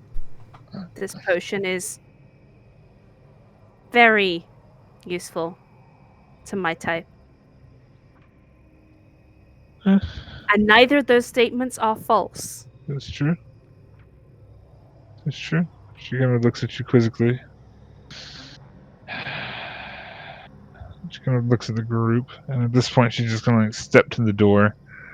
Almost like standing at the door looking at all of you. And looking up at Trovic and everybody else, and just...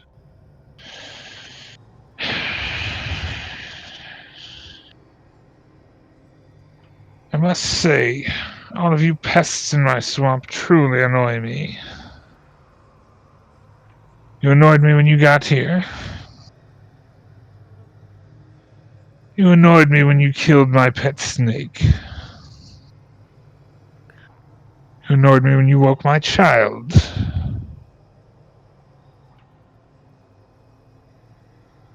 I mean, we can leave. Indeed. If we'd have known that we would have been a bother, we would have made our way out of this swamp far sooner. She kind of looks at you with just a wry smile. Oh dear. No one makes it out of Baba's swamp. She's gonna raise her finger towards you, and you see a red light come from her finger. at point blank range towards Oh, Brenwyn. I Oh god. I kind of Hold grab. on. Oh, No. okay. 1 second. Chain of events. Chain of events are happening because things are done because nobody had readied anything to say or do anything Counterspell. because the events were going sideways. Yeah. That is that, which is Oh yeah. he was ready for it. 5th level, Hell yeah. which would go to yes, these are chain of events that were already set in motion to have happened. So blah, blah, blah, blah, what level is that? That is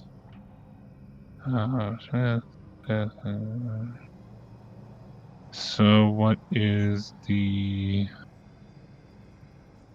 got it. Okay. All right. Perfect. So as this red light kind of emits from her finger and almost like flies towards Branwen, you see it just kind of like flicker and snuff itself out as Gaynor mutters something from the back line, and whatever she was attempting to shoot at you fizzles. At the same time, you see just an angry look on her face as she's pissed off at this point, and she looks over and her eyes kind of dart around, and she kind of sees Gaynor, who's moved his hand just slightly. And I need everybody at this point to roll me an initiative. And I'm going to remove your turn God. from turn order, and I'm going to have you reset your turns because we're going to a different map now. But this was the Different map map. for the close-up. So apologies. Thank you for your patience and narrative stuff because things end stuff. And you can roll your Thanks. initiatives now. You can click your tokens and roll them now, and it'll carry Ooh. over. That's poopy. That is poopy.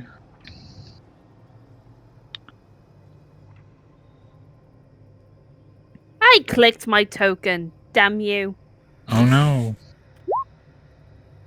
I'm not in the initiative. Oh I'm god. about to say you're still in the cellar this entire time.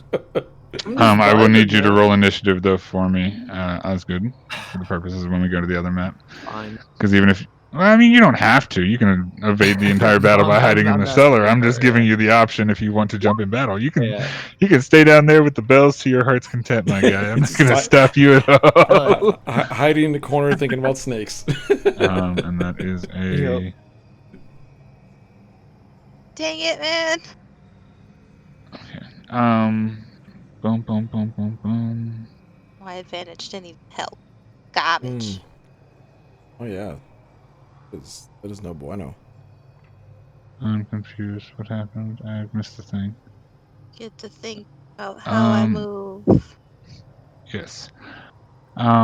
So sorry, that is not on that page because of course it's not. We're gonna go back to this page now. This is the short, small page for seeing the interior of the hut, which is quite strange, to say the least.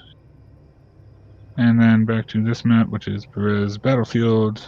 I just wanted to give them back their stuff. I know, it was so simple. It was going to be so easy, wasn't it? I should have just stuffed his ears full of rags. And I would say at this point, pardon, I need to move all of you real quick because technically you would be standing on the hut here, here, here, here, and probably backline would be here-ish. Standing on this hut, which is considered difficult terrain as the tree itself and the house are very much moving and alive with the roots beneath it as you're kind of standing on this roots. I'm gonna kill a house. You're gonna kill a house? Yeah. What the stuff? Yeah. However, let me organize from descending and put on all my fun music. And actually, you know what? What's that? We also don't see our initiatives. You don't see your initiatives? Nope. Yeah. Maybe you not see your initiatives. I don't know. It They went doesn't away. carry over for a player's page per page. Oh, well, that's lame as shit. So. Nope. Closure? No, nothing. Nope. That's so Nope. sad. Well, that sucks. Oh, I'm on the wrong All side. right. Sorry, I will clear all, and I just need to write down something real quick. She was 26. The thing is It was a hag. that 22. How could I'm this a have happened? 24. Yeah, I gotcha. Cool. Uh, Initiative didn't even add, which is great. I'm a 3. I go. You're just in shock by the turn of events. I just came here to give them stuff. And it's awful. sorry. I'm gonna remove this whole thing, and then we're just gonna custom enter these in because that's easier that way. So, Kelma, you had a 9. 9. 9. 9. Savari. 3. Oh no. Bradlin. 24. And 24. Boom. Okay. And Trovik. 21. 21. Nice. Osgood. 14. for him. 14. Gotcha, my guy. 14. I somehow act and faster than everybody else. Not everybody not else. Well, not else. everybody, but a significant amount of people. And then, sorry, I'm gonna roll for Gaynor real quick because I did that. And that was perfect. Operation Murder Okay. House is a go. Operation Murder House is a go. Murder house or burger house? Murder House. But it has chicken legs. It's a murder house. It does not have chicken legs. Not the Murder House you think it is. Lame. It's not Bubba Nugget. It Man. is not. However, as she frustrated, looks over you all and quickly notices Gaynor moving his hand in the back. Where did she go? She's not listed. Of course she's not. She was a 26. That's what I was doing. Yes, Yeah. 26 on the turn order. Oh god. Yep. Not 32, 26. There you go. My assassinate never is around long. I'm sorry. Oh, the hut has an initiative order too. Where's the hut's initiative? Murder the house. Do it. 11. Here we go. The house is not ridiculous. Cool. There you go. So yes, as she kind of like notices Gaynor has countered her attempt to use whatever spell she was going to use, she just kind of looks at him. You shall pay. And she's going to do. Oh. I'm gonna roll for Gaynor. Oh, Oh god. And Oh, no. that is, what's the save? 17. 17. 17. It's a spell save DC 17.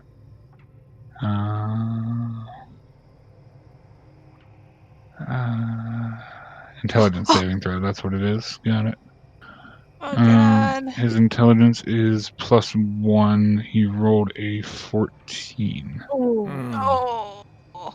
So Gaynor's intelligence and charisma scores become 1. His casting is charisma. Yep. Everything is gone. He cannot cast spells, activate magic items, or understand any language, or communicate in Oh any my intelligible God. way. And you just see a flash of purple light emit from her finger as it passes by your head, Branwyn, and passes right by Trovik's face and just past Kelma and hits Gaynor. And then you just see him just kind of like get this somewhat blank stare on his face. And you just see like kind of a wide smile as she is going to What else can she do? That was a spell. That's an action. Those are actions. Those are actions.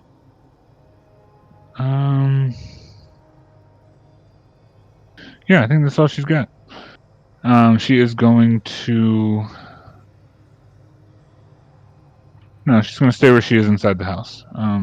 For purposes, she's like right inside the frame of the house door as you're right outside of it, Brantman. For positioning purposes. Yeah.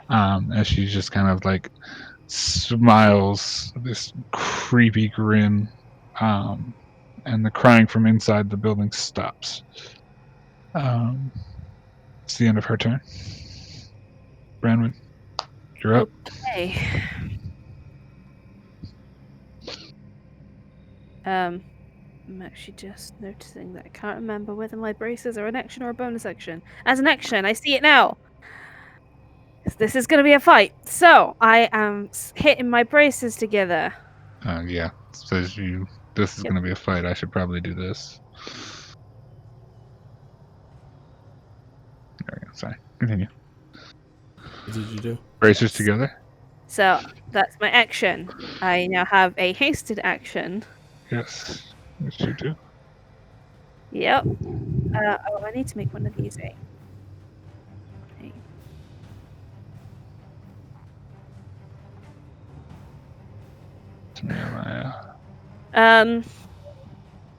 I have my crossbow, and I'm going to use mercy for the first time. Absolutely. It should be fun. I need to remember.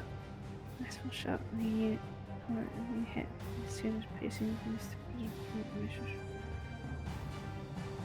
Restore charge. Yeah, I'm not using that yet. Let's just shoot with it. Let's see how it does. Boop. Nice. Nice. Boop. Yeah. That is gonna hit. And what are you shooting? I'm sorry. Hey. Her. Got it. Okay. Quick fight. Absolutely. All right. Absolutely. That is a. Oh no, that's too loud. That's gonna mess everything up. There we go. That's gonna be loud. 26 does hit. Yes. That is piercing damage and. Not sneak attack because no one else is close enough. Yes, that's right, because this thing's got the piercing damage thing on that. That's going to be a calculation I have to make. So that's 16. Got it. Boom. 16 points of damage. And if I remember correctly, I think that's what I got. Wow, that's kind of jank. All right, cool. Yeah, so you hit her with that for sure. Cool. There's a 16. Bonus action. Bonus action. Shoot with my other crossbow. So I can Absolutely. No, actually I'm not, because that would be dumb. I'm gonna be smart, and I'm gonna use my bonus action to disengage and get away from her. Okay. Each square on this map is 10 feet, and traversing on top of this tree roots and things would be difficult terrain. Yeah, that's a thing. So 10, I can move 15. I guess I'm going to slide up alongside Savari, because technically we can share the space. Yeah, you can share that space for sure. Yep. As you kind of navigate your way across the tree roots, absolutely. Cool. That's the end of your turn? Yes. Cool deal. Oh, I have... You have movement because of haste, yeah. I was thinking that. I was like, you have extra movement because of haste. That's the point of it. I have an extra 15 feet. And technically, at that point, you could get off of the roots if you... Yeah, I'm getting out. I'm getting off. Okay. Get off, down. Yep. Yeah, let's just get off in here. And just the design roots on the map are just general design, but the actual creature's size token is going to be where the roots are, if that makes sense. Okay, cool. So, yeah. All right, cool. You're off. That works. Trovik, you are now looking at this lady in a house that has a crossbow bolt inside of her. I'm going to rage first. Absolutely. Evasion trophy. And then I'll take out Corrosive Edge. Of course. Checking things off my page here. Here we Yeah. go. Okay. This will be a maneuvering attack for Savari. Okay.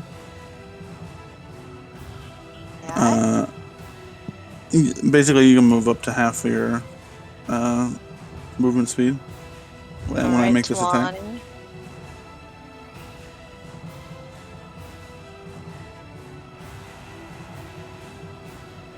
I'm going to go up to Hag Lady.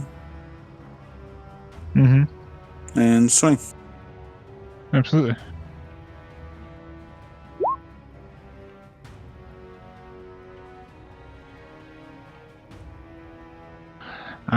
That does not hit. Okay. Let's try again.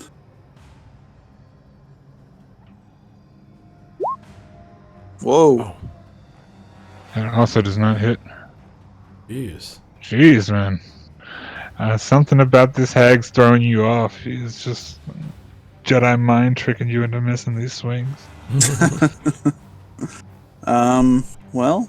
And she just kind of like almost phases out of the blade of the axe. Are you gonna be 20 feet to move? Yeah, I gave you 20 feet. Yeah, you can move that 20 feet now after he swings. So. I guess I'll move in there with you. Like Oh, right there. okay. I'm gonna use Action Surge, I guess, already. Sure, if you wish. And go for it again.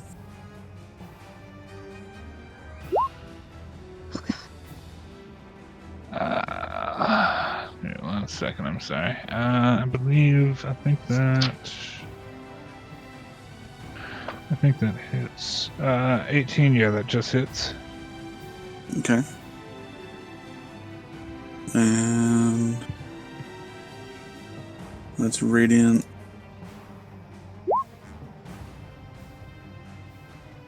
And once more. Okay. Nice. That's better. That looks like Tropic. Yeah. Yeah. Looks like Trovic for sure. Slash Pierce, that's 19 plus 3 is 20 something. That's 22. Plus 10 is 32. Plus 13 is 45, 46, 47. So that's 47 damage. Gotcha. Okay. Boom, boom. 47, you got it. I think that's This is two and con that's 2 saves as con well. checks. Yeah, I gotcha. Give me 1 second. I will make those. Are you doing anything else on your turn? I'm making those saves. Yeah. But is that your whole kit? I'm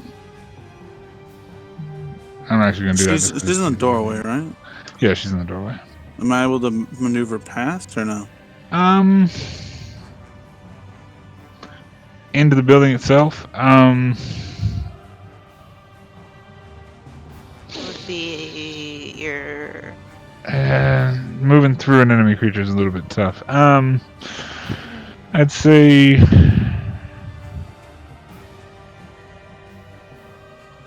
You could try and shove by her, but it'd be like double your movement to get in. Yeah. Let's see what you wouldn't be able to though. Okay. I'll go for it. I'll flank. Or whatever.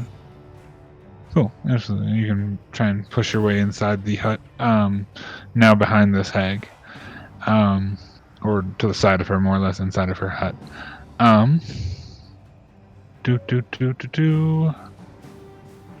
That's gonna be fun.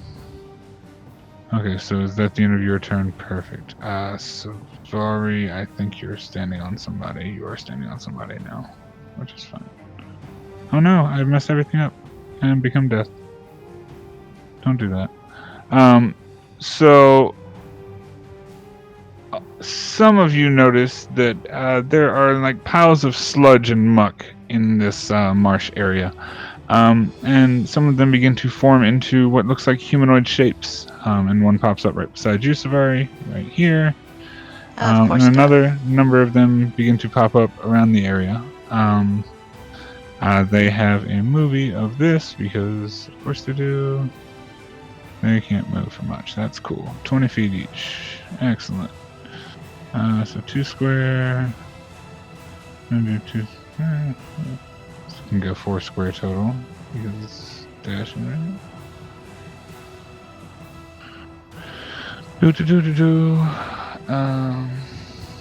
Oh, that's a frog that jumps out of the way as Goo's gonna come up here.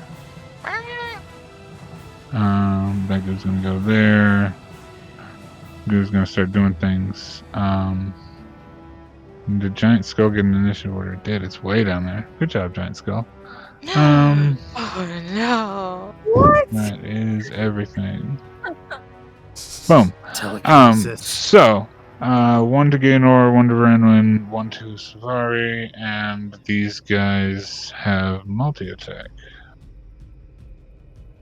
So, makes 2 pseudopod attacks. So, that is a 18 to hit and a 22 to hit on Savari. That hits. Let me read something really quickly. Yeah, Gegu.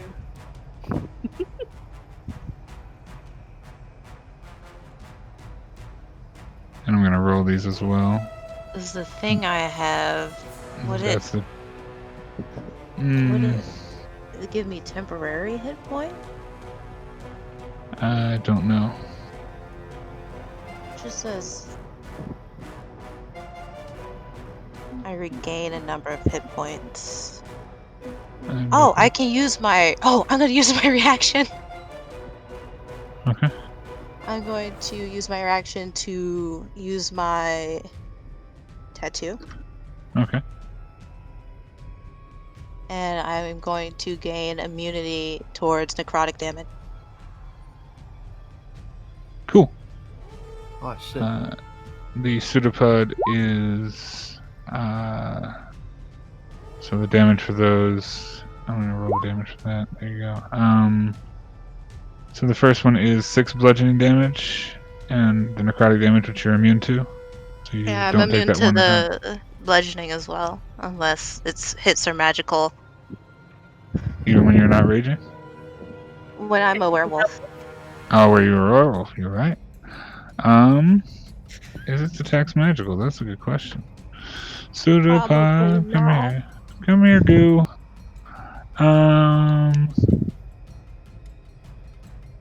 Does a lichen make you a fae? No. Possibly. No, it does Okay. not. Okay. Then you take the no damage. Perfect.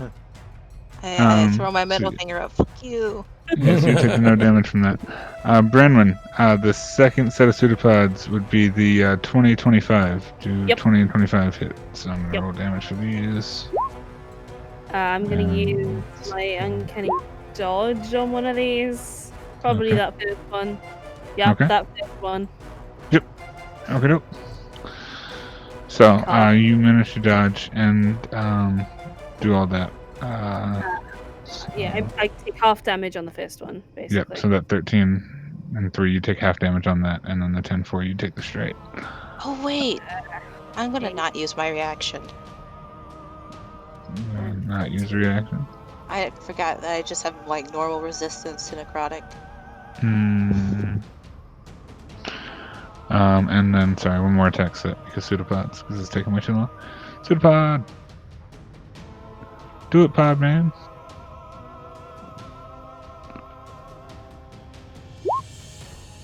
Roll the attack. Don't take forever. Oh yeah, those are gonna hit. And that's an amount of damage on the Gaynor who's silenced. It's 15 down there. Oh no. Got it. Okay, that's pseudo's done, all the pseudo's done. It's the end of their turns. Osgood.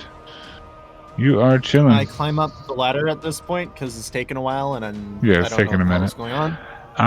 And at this point, you pop your head out, and everything looks like it's gone to shit. This entire place, the illusion is gone. You can see the entire field. Yeah. You see in front of you all these oozes. I look at the oozes, and I look down at my pistol, and I think to myself, okay, come on, remember your training. I sort of step out into the muck, I get down on my stomach, and, like, go prone, pulling up the revolver in front of me and bracing it against my shoulder. Alright, I swear to God, I've done this before. And I'm going to make use of my sharpshooter feat. Okay. Attacking at long range does not impose disadvantage with my weaponry. Yep. I'm going to take a shot with my revolver at the pseudopod. Okay. That's 19. That hits. Click. There's a loud bang. He bucks back slightly, looks at it, he's like, wow, okay, this'll work. And he snaps the revolver closed, spins the barrel, and starts getting ready. That's it for me, for now. Okay. All right. That attack is against this guy here. Yeah, I got you. I don't know how to get rid of that. I'm sorry. Always something. Yep. Gotcha. No, I'm just messing with you. All right. That is that. So, on its turn,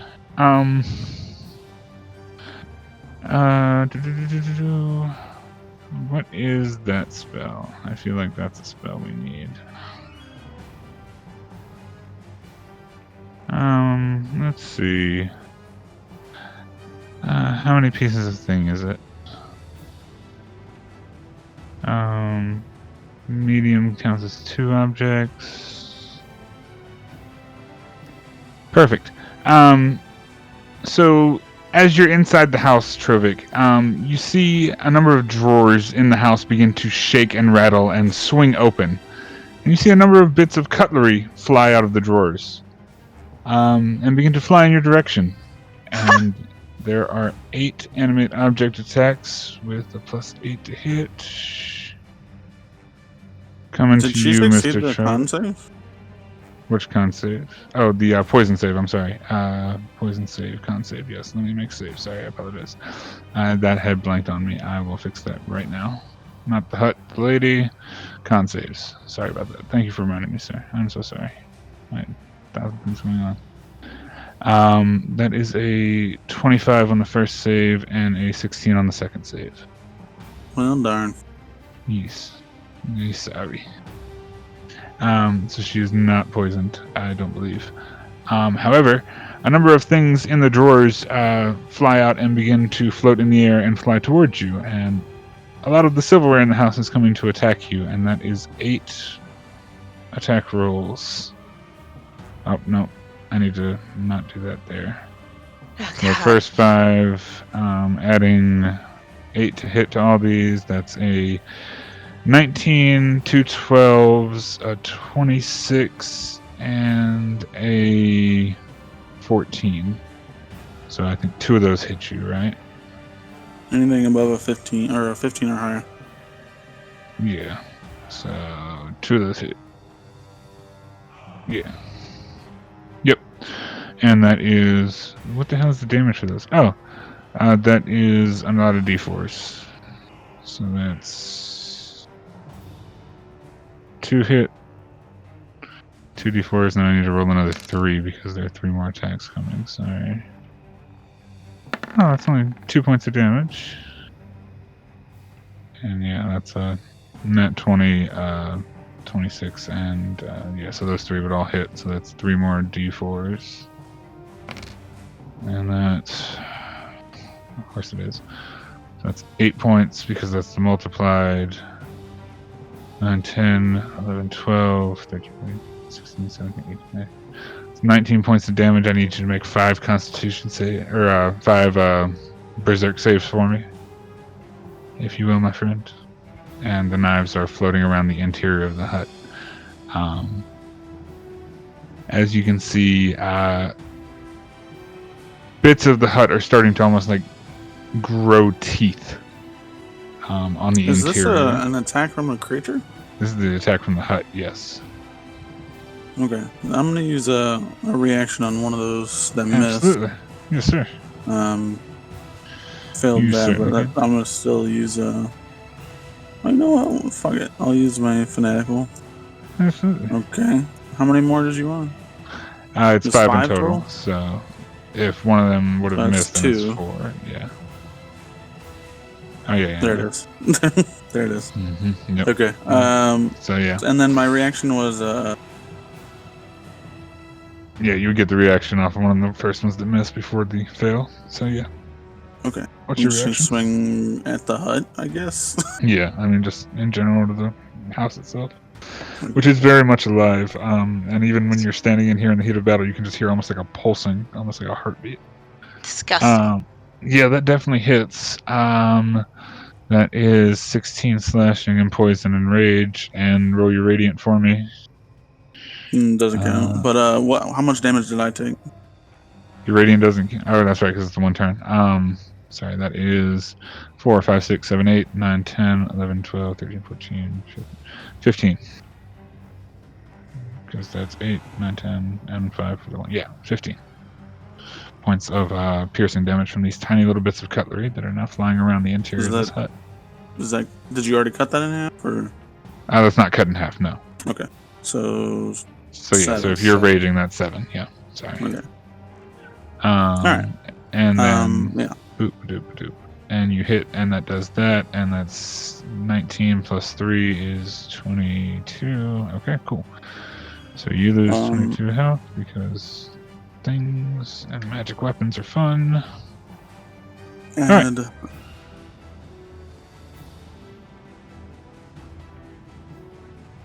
maneuver. Mm-hmm. Okay, I got you. Yep, okay, perfect. All right. So that is, and you all, the hut kind of begins to shift as well as it begins to like start to crawl in this direction. With Savari on it. Savari, can you make an acrobatics check for me to keep your balance? As the hut is a hut and it's a house. You don't fall down prone. You're able to keep your balance as this root that you're standing on kind of shifts. 10's the check. It's not very high, but it's a check. And that's the end of Hut's turn. Gaynor is doing what he can. Can't really cast any spells. There's a sword, I guess. He is still going to fight. Yeah, I was going to say he's going to pull out Hellraiser and attempt to do a pokey thing. Hey. It's a lot of damage. It's a nice amount of damage. He's going to swing with that jank. He can't cast the spell, sadly, otherwise that would be a lot more damage. Yeah. Alright, that's, I don't think he gets extra attack with that. Yeah, I think that's the end of it. It's going to posture defensively. Kelma. Okay. There's you, my friend. So, seeing what just happened to Gaynor, I immediately just kind of like just do like a backflip above him. Get like right here next to him. And then I have my sword out, as always. And I just kind of scream in Gaynor's ear of like, wake up! And I... Of course, I have no idea what just happened. Right, exactly, yeah. No, you scream it. And then I take 2 slices at this green. Swing away, my guy. Oh, God!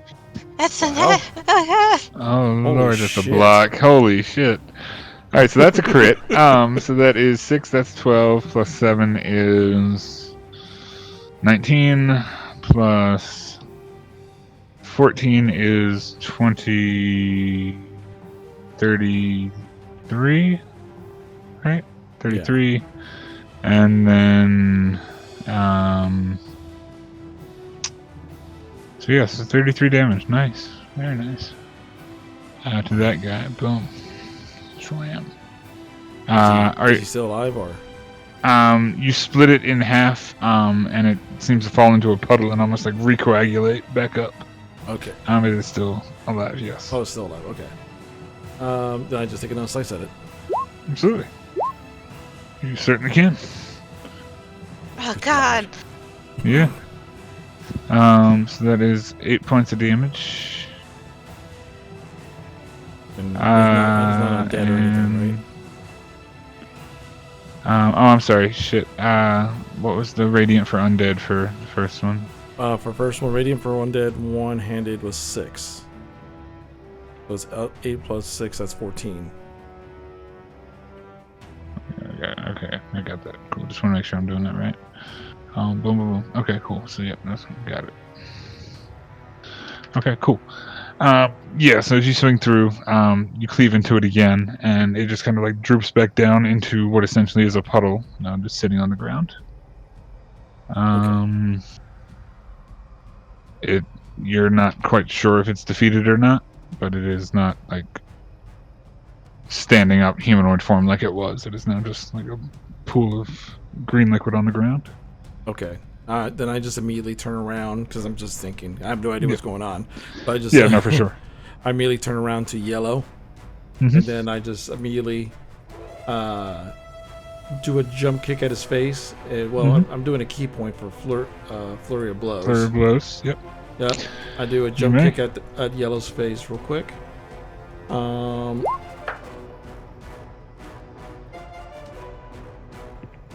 Does that hit? That is gonna miss.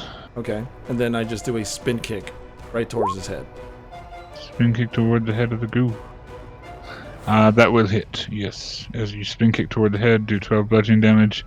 You kick the head of this creature off. Minus 16. And the body remains in place. The little bit of head like splashes down on the ground and leaves a small puddle of green muck. And then you see like the gel of itself just kind of reform another head on top of itself, and where a head would be. Gotcha. But you do kick it in the head, yes. Is that the end of your turn, my friend? That's it. All of our fun scarecrow friends are now going to begin to animate. Dang it, they go ahead of me. Yes. What's your dexterity? I just have a +1. What's your dexterity score? 13 or 14? It's 12. No, would it be 12? Okay, yeah, so they go first because they've got a dex of 13. Okay, so, and they get to move 30 feet, I think, is what they get. So 10, 20, 30, 40... yeah, and they're gonna run up. These two are gonna try and attack you, Kelma, my guy, and this other one can't quite reach the Brandwin. Even with its dash, it would get to only here, and it wouldn't be able to do anything. Okay. This guy wouldn't get there. That one doesn't matter. That one's there. Perfect. Okay, so two are attacking Kelma. That's what we got on the math. And they get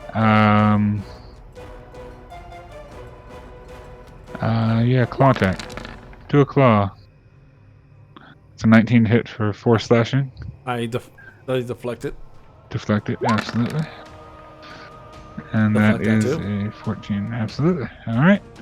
So as these scarecrows are like clawing out in your direction, just not making any purchase. Savari, what are you doing?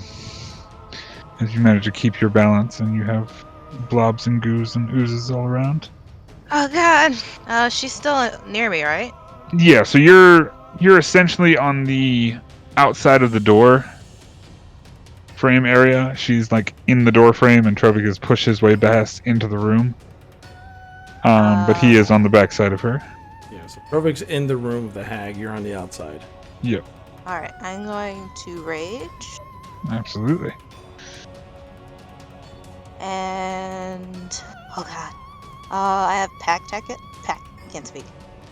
tactics as a werewolf. So I'm gonna slash at her with my sword.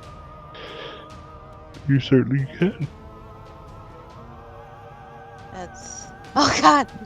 Nice. Oh wow. Nice. Very nice. That is 8 times 2 is 16. Plus 4 is 20. Yeah, just light this chick up.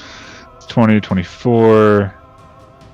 How did you toggle rage that it counts rage damage for you? That's So awesome. If you're on the sheet and you go to the thing at the top, if you scroll all the way to the bottom, it says Barbarian Rage. You're raging. Arr. Oh, that's ridiculous. What? It's sub-setups with the new D&D Beyond stuff. I've actually It's seen that new. before when When rangers can add Hunter's Mark and shit like that, it's the same Oh. thing. Triggering You and have to toggling. be on the page though for it to I work. understand. Sorry, so that threw me off. Rage is rage multiplied or is it just a flat number? It's a flat number, It's right? multiplied. It's damage, isn't it? Dice is what gets multiplied by. Correct? Yeah, it's dice damage. So 8, So- 16, 20, 24, 25, 26, 27 points of damage. Okay. So that hits for sure. 27 points of damage.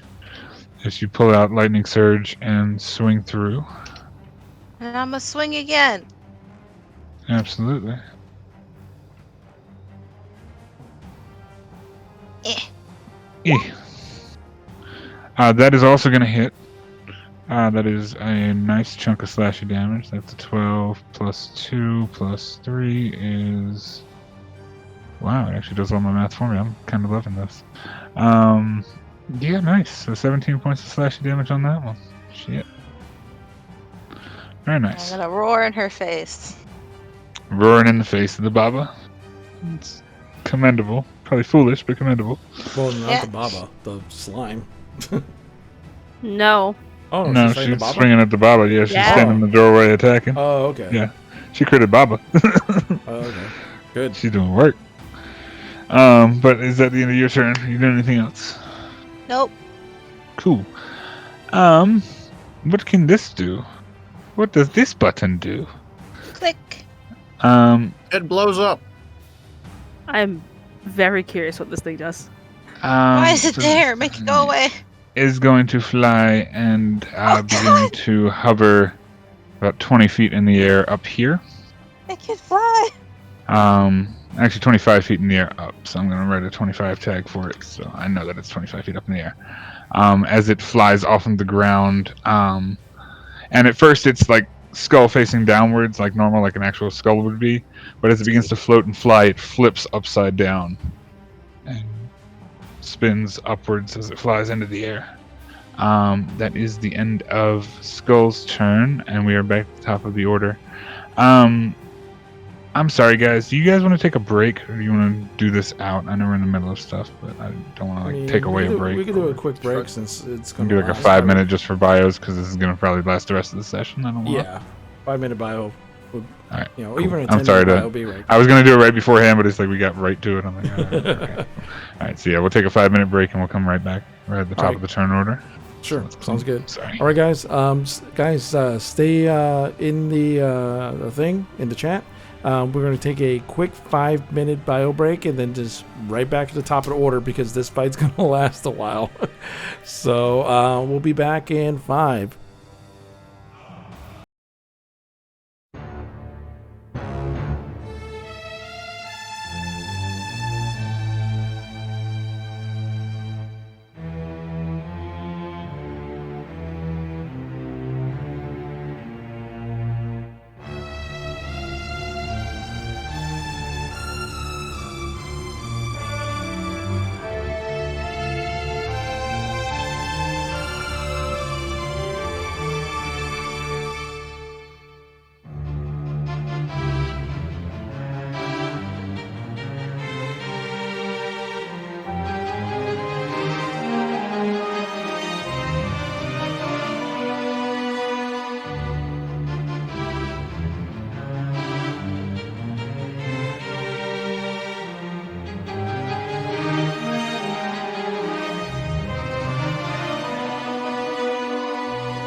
Welcome back, everybody, to the second half of Count Strahd Session 38. Now, throwing it back to MTC. All right. So at the top of the round, Baba, who's in the hut with Trovik, is going to just look around at her surroundings, now being surrounded by Savari on one side and Trovik on the other. You are quite clever, she says, as she kind of like gets this wry cackle on her face. She is going to... What's she gonna do? What's she gonna do? What's she gonna do? Run away.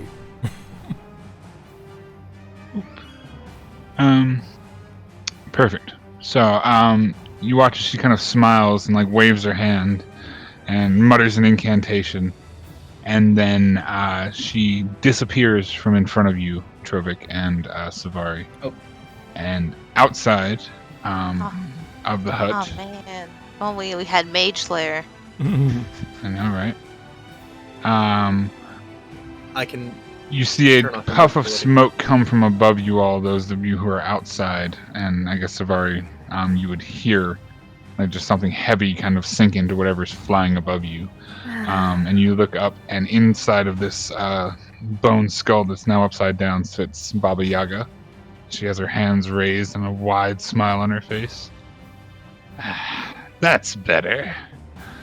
And she is going to... That's a Misty Step. That's a thing that she can do as a thing.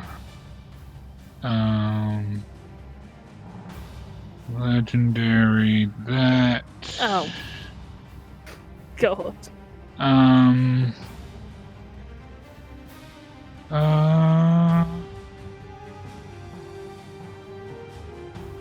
Awesome. What's the range on that? 90 feet, and what's the distance? 20 foot square. There we go. Boop.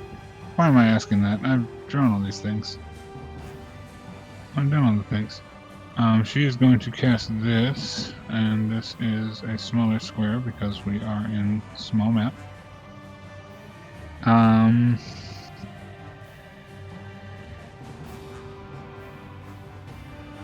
Yeah, she would cast Black Tentacles in this area, attempting to get both Savari and Branwen wrapped within them. I am going to need this thing. Where you at? Roll. Savari is in a tree and I'm on a ground. It is... trying to see the spell. Give me a second. Target. It is they fill a 20-foot square on the ground that you can see within duration. So She'd have to choose whether if she it's wants on the Savari ground, or it me. yeah, if it was on the ground, then it would be aimed this way, because she would know that. So attempt to hit Gaynor and Branwen. Okay. Apologies, but you're right. That's actually accurate. Thank you for letting me read that. Because it would be that. Yeah, there you go. So I need you and Gaynor to make dexterity saving throws for me, DC 17. And Once I'll I make that for have Gaynor. Advantage thanks to my haste. Yes, you do, with haste. Woo! And Gaynor makes the save like a boss. Good for him. So that is 3d6 bloody damage, and that was 7 damage from Black Tentacle Wild Trash. For evasion, I take no damage. You take no damage. Perfect. Okay. So Gaynor takes that damage, and that's it. Got it. And he is not restrained. Oh no, because you don't even take the damage because he succeeded. Yeah. Nice. Good. Okay then. Forget that. Hang on. What? We don't Right? take any damage if we succeed? Scurvy ebony tentacles fill a 20-foot square on the ground you can see. They fill the area. When a creature enters the affected area for the first time in their turn and starts to turn there, they must succeed on a dex save. Yeah. Oh, so it would be at the start of your turn. Okay, so... yeah. Oh, which is now anyway, so. Right, yeah. Fair enough. Alright, so your save would be made. His save would be made. Y'all won't take the damage on your turns when the save is made. And that's just the way it'll be. And as she teleported up into the Bone Skull, the Bone Skull is going to use its held action to dash and dash over here. But that is the whole caboodle for her turn. Brenman, you are up as these tentacles kind of root out of the ground, but don't seem to affect you or lash onto you in any way. What would you like to do? Cool. I'm just reading this spell to know if I need to step out of it or not. I probably would step out of it. I'm just going to take a 5-foot step so that I stay in range of both of these things and they don't attack me. Indeed. I'm going to use my bonus action to take the potion that I literally just finished making. Jeez. Thank God I made that potion. And then I guess I'm going to have to swing at these things. Cool. I stow my crossbows and I'm going to take a rapier swing at... Oh my god, which of these is the bigger threat? Probably this goop. Quite possibly. Alright. Swing away. Swing at the thing. And then Trovik, you're on deck. It's one attack. One attack hits. That is a damage. Boom. Cool. Yep. It's 2 attacks. That is going to... I believe that hits. I think 14 is the AC. It's 14 AC? 14 is the AC. Alright, so there's another 12 damage. Is it still standing? It is still standing. Cool. You split it twice and it kind of just forms back into those holes. Cool. Taking my 3rd attack on the same thing as well. And Third that looks attack like it's a on the crit. same thing. Ooh, very nice. Yay. No, I can't. Yeah, I'm going to re-roll one of that piercer damage because Absolutely. that sucks. Go for it. So that's 8 Roll plus whatever you reroll plus 5. 2 again. I roll a d8. Roll d8. That helps when my spacebar wants to play ball. That's better. 5. So it's 5 times 2 is 10 plus 7. Or no, 5 times 2 is 10 plus 5 is 15. Plus 8 is 23. And that's it, right? Yep.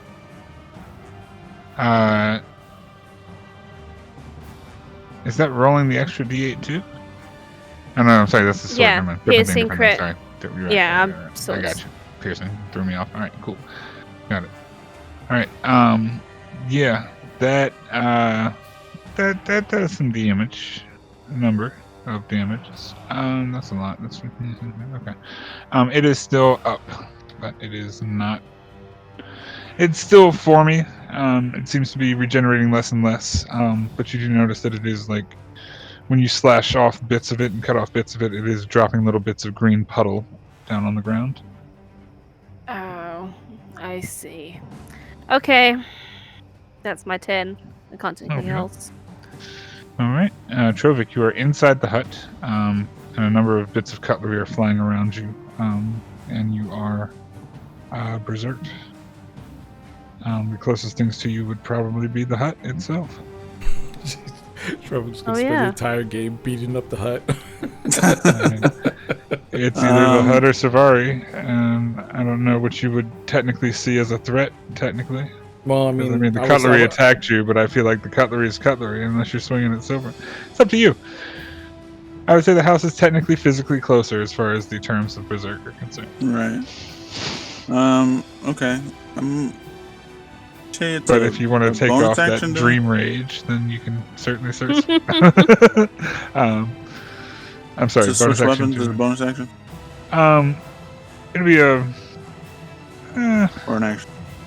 It's a free action to stow or draw a weapon. It's usually I'd say at least a bonus action to do the action after that. So if you're putting away an axe and pulling out an axe, that'd be a bonus action. Could you be putting it away as a free action and then pulling it out as a bonus action? I got a better idea. Since I'm berserk, I'm going to slam my corrosive edge into the floor of the hut. Okay.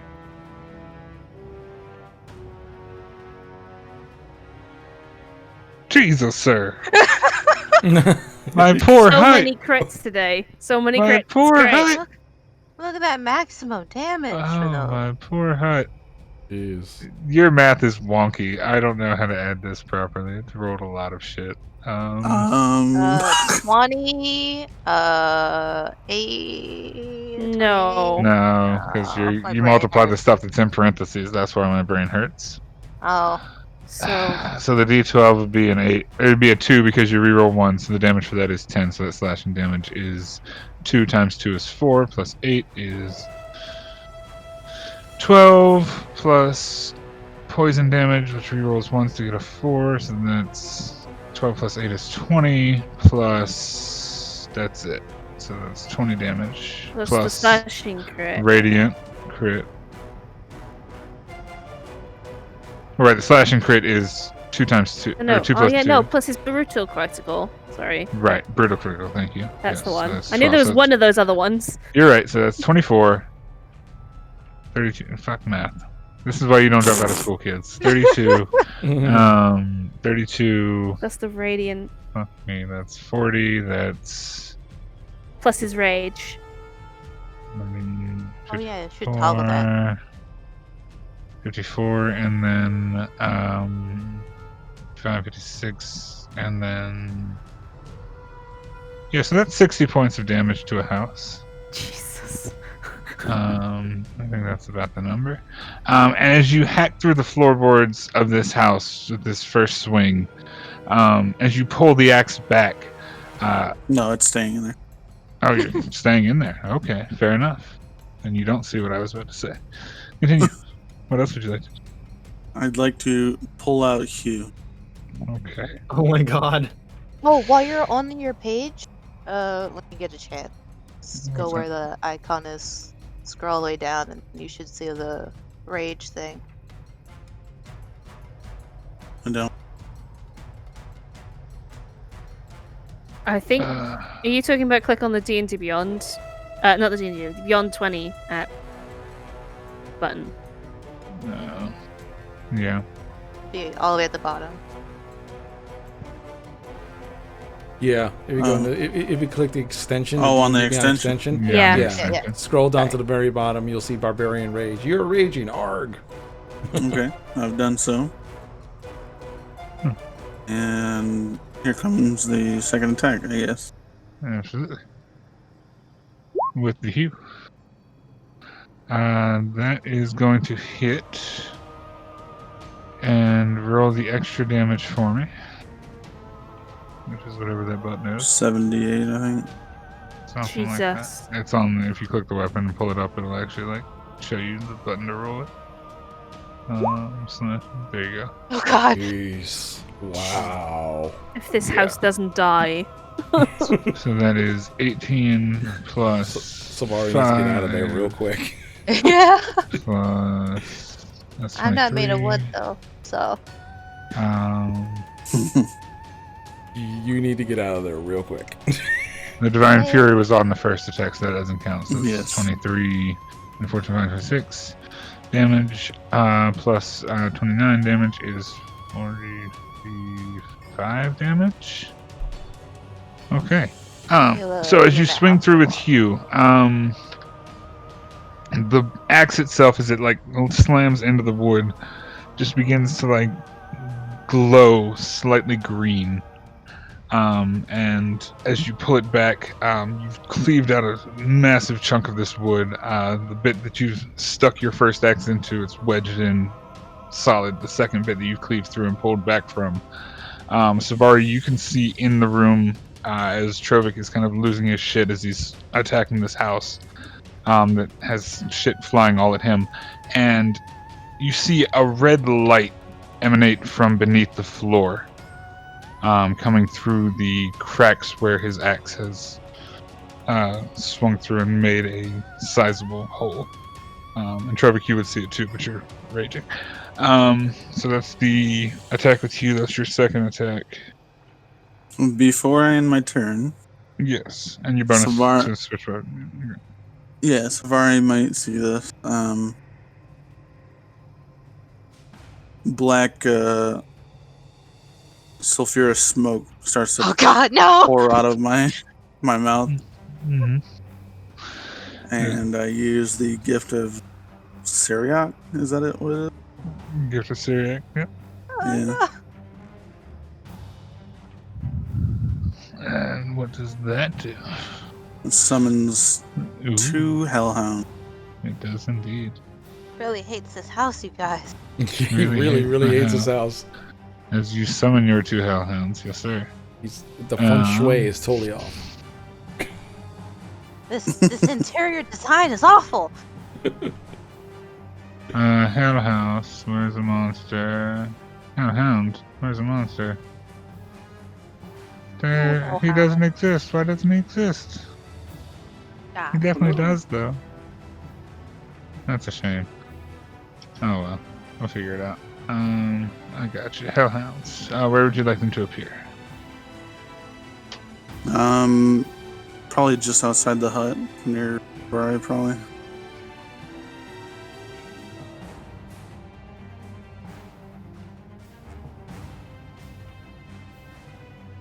All right. You have 2 hellhounds. oh, woo. Anything else?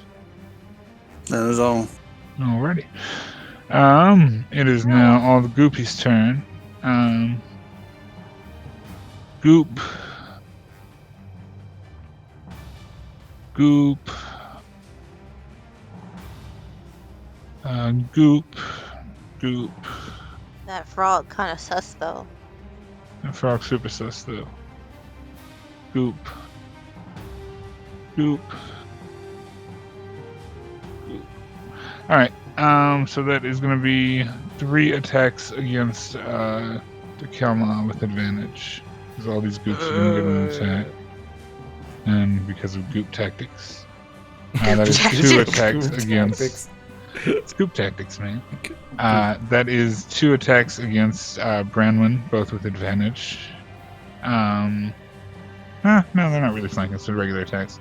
And 2 against Zavari, and they can't quite get to flanking, so those are not with advantage either. Alright, so I'm going to make a lot of attacks. 1, 2, 3, 4, 6, 7.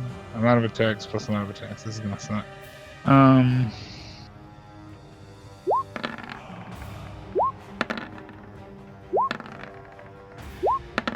Oh, Jesus.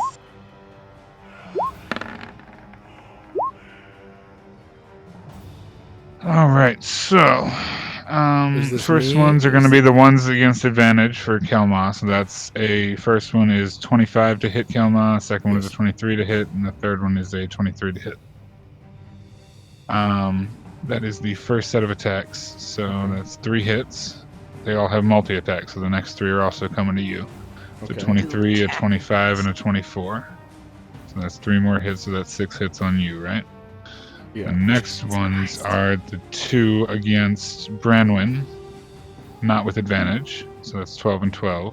Miss. And then the last one is going to roll 2 more. Those are the ones that are attacking Zavari, 8 and 17. Does the 17 hit Zavari? Yeah. Okay. However, Yes. You don't take the damage for the thing, right? Got it. Boom. Okay, so... I still take necrotic damage. I'm not using my tattoos. Oh, okay. My tattoo so you just would... gives me resistance. I have to use a reaction to give myself immunity.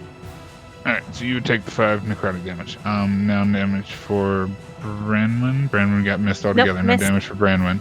Kelma took 6 shots. Right? 6 shots. So that's 6. Oh my god, that's so many damages. So that's...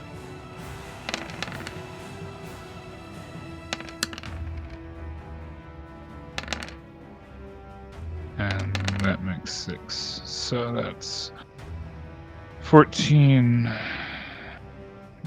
It's 23, 33, 44, 52, Christ. 60 bludgeoning damage, which I believe is cut in half because you're raging, right? No. Or you're not raging, are you? Yeah, I wasn't raging yet. Oh shit. Okay, so that is, what did I say? 20, 30, 60. 60. Yes. Wait, hold on. My math is fucked up. 9 plus 11 is 20. 30. Mm-hmm. 38. 38. 46. 46 plus 5 is 51, 52, 53, 54, 55, 56, 7, 8, 9, 60. Yeah, I'm sorry. 60 damage for Yes. and it's that other one too. Shit. So that's 60. So that's 74, 75, 79. That's 79 damage as all these Yagagoos dive in your direction and begin to swing these tentacles and tendrils out at you. Yeah. Jesus. I am on the verge. Oof. Osgood popping out of a hole. Yeah. Do I see what's going on over there? Yeah, you can see everything. This is Yeah. all these goos and Okay. slimes that have started pooling around Kelma. He sort of posts up and swaps his aim from the being in the giant skull that just flew away to the enemies in front of him. Mm-hmm. He takes aim and is going to use both attacks. First one is going to be the standard attack at range because revolver, and the second one is going to be a sharpshooter at -5 to add +10 damage. Okay. Who are you attacking? First attack. The one directly one? in front of Kelma, the green one. Or Got the red icon with the green. Yeah. Got it. I got you. Yep, okay. It's 8 points of piercing 27 damage hits. plus a Yep. d8 because of my blood maledict. Mm-hmm. So +3. Okay. 10 points of damage. Second attack is at -5. Yep. So. Oh shit, 10 minus 5, eh? Yeah, that's a 5 that's That's gonna a miss. fail. Yep. Yeah, that's gonna Alright. miss for the second one. Right. In that case. Within 130 feet. Ah, fuck me. Seriously? Alright. I'll move 10 feet forward. And Kelma will hear in his head, I don't care what means you have to do it. Get the fuck out of there. I'll cover you. And then, let's see here. Bonus action. I'll use my bonus action to quaff a reconstruction draught to give me extra 5 HP as long as I'm above 50. So Yep. I heal 5 points of health. Alright. Oh, wait, no. Wait, hold up. I'll look at it later. We can just you can figure that out. we can do that in a minute. Cool. Yeah. Alright, that's your turn. Mhm. Yes. Cool. Alright. Hut is shifting, moving. It is going to. It's going to make attack rolls. It is going to divvy them up evenly throughout the hut now, though. The things that are flying around in the hut are still going to attack. That's a lot of attacks. It's 5d20s and 3d20s. And if it rolls on the d20, it's going to be happy. Here we go. And that's a lot of attacks. 3 and 11 are to hit Trovic. 12 and 18 are to hit Hellhound 1. 11 and 12 are to hit Hellhound 2. And 18 and 20 are to hit Hellhound 1. So that one would take the 2 hits. Everything else misses. Right, 'cause it's only plus that in the first round. Yeah. That would miss. Oh no, I'm sorry, shit, 'cause that's plus 8, fuck. So that's 11 plus 8, 12 plus 8, yeah, so those would hit. Sorry. Trovic, you get hit with one of these, and the other ones go to the Hellhounds. That is 3 points of piercing damage, but I think your raging, so that's only 1 point of piercing damage. And then everything else, Hound gets that gets that. Let me get out of that way, that's boring. And you see some of the furniture in this building now, as well as the cracks where you had swung your axe through, just begin to like grow teeth, and they begin to like become jagged and almost like razor sharp edged. But that is the end of Hut's turn. Gaynor at this point is going to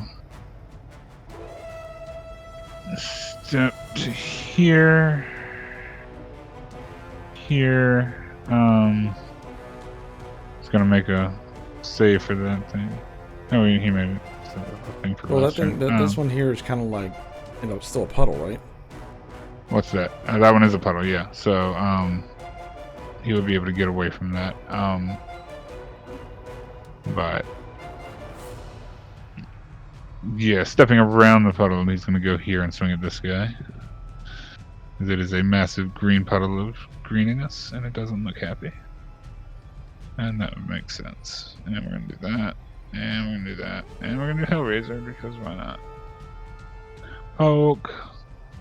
That hits and does damage. Yeah, always F. And as he can't use his magic and stuff, that's Gaynor's turn. Kelma. Okay. What you doing, my guy? I immediately disengage. And I take a step. How far can I? It was only rough terrain on the tree, right? Yes, only on the tree. So everything else is just marshy lands. If you go too far out of like the area would be the main city area, it would probably be difficult terrain, but this is not. Okay, so I back up to about here, and then kind of like grabbing my chest the entire time after I just got my shit kicked in. I immediately, my eyes go white, and I raise my hand in the air, and I cast Ice Storm. Oh, shit. Okay.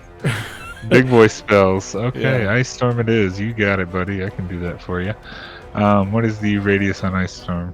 Well, it's kind of weird the way it reads, because it's like it says a hail of Brightheart Ice is 20-foot radius and 40-foot high cylinder. So it's a 40-foot cylinder, right? But then its range is 300 feet, so I guess I could just aim it 300 feet away. You can cast it at 300-foot distance. Okay, yeah. So in this case, I want to get it so it basically catches everyone on this side and just you said it's a 40-foot radius? Yeah, 40-foot. 40-foot radius. Ooh, yeah. So that would basically... center, that'd be 10, 20, 30... No, that'd be bigger, yeah. Yeah. Because it'd be 1, 2... That'd be one bigger than that. Yeah, it'd be like 10, 20, right 30, there by Gaynor. It won't hit Brandwin. And it'll just basically get... Yeah, basically kind of where... Oh. Yeah, I'm just moving it because I have to see where I'm trying to place it. Yeah. So there. Yeah, so basically all those things in there just got nailed.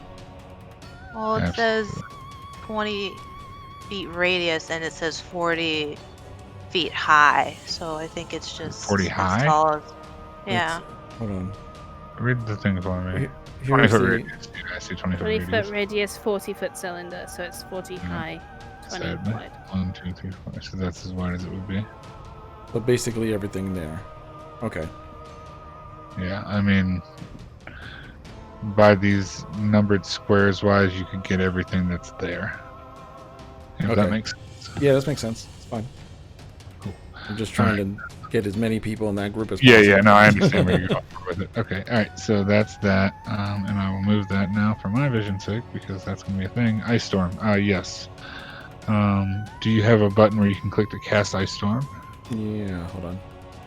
Do that for me, because it's should have a different DC tied to that for you, I think. If I remember correctly. Dexterity save, DC 16.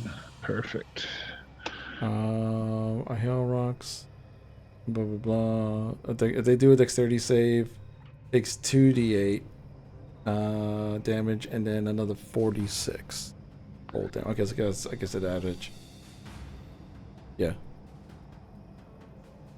Alright, so saving throws. DC is 16. That is, for the scarecrows, that's a 17 and a 14.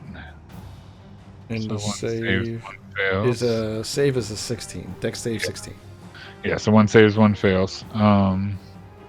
And then for the goos, that is a 9, a 23, a 5, and the other goo is a 8. So, oh, I'm sorry, no, because that goo's dead. Never mind. So the first 2 would hit, and the third one wouldn't. So that's or the third one would save. But so 1 goo and 1 scarecrow saved, and the others failed. So that is cold damage, bludgeoning damage, and that all happens instantaneously. Yeah, it's just like a giant hailstorm just comes down. Does it continue, or does it just like one and done? Doesn't have a duration. I know it makes the area difficult terrain. Difficult terrain in that area.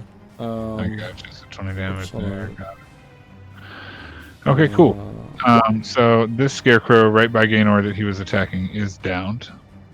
By this bludgeoning stuff. That is down to there, to that, and you get a thing, because of course you do. And you get a thing, because of course you do. Boop. Boom. And okay. You die, and you die. It's on the 4th level, so... I gotcha. Boom. Okay, boom, boom, boom. And that does that. And half damage on a save, right? Yeah, half damage on save. Alright, cool. Alright, I got all the damage. Perfect. So as you reach up and cast Ice Storm from a distance, you see the scarecrow in front of Gaynor just fall down in a heap in a pile. And he just kind of looks over his shoulder at you. Quizzical that you casted magic. Not that you can't, but impressed a little bit. Anything else on your turn, my guy? With my bonus action, I take a swig of my one and only left healing potion. Okay, absolutely. So that gives me 10. Mm-hmm. Still, hopefully I don't get ganged up again. I still haven't had a chance to raise because that was my bonus action, is taking the potion. Jesus. All right. So, Scarecrow, that's 34. Yeah, you get to about there-ish. There with the dash. Well, at least I heard all of them. Yeah. Actually, you get to there, and he would attack Gaynor and do the things, because Scarecrow's doing Scarecrow jinx. That's an 11, it misses. Gaynor's still alive. Scarecrow attacking and missing. Actually, Gaynor has been doing well this entire fight. Yeah, he's doing just fine for not being here. Scarecrow going the other way to attack Branwyn. That is not with advantage, so he's going to make a claw attack and do claw stuff. His claws. That is a 12 to hit because it can't hit for shit. Yay! Thank you, Scarecrows, for being just as awful as you look. That's the end of their turns. Savari, it is your turn. 2 hellhounds have appeared inside this hut where you're at, and you have oozy goos all around you. But you're right outside the hut, but there are dogs now inside the hut. Or right on the porch with you, one of the two. I'm gonna ignore everything happening inside the hut, because I didn't want no part of that. I'm going to like squeeze right here. I'm going to swing my sword to this one.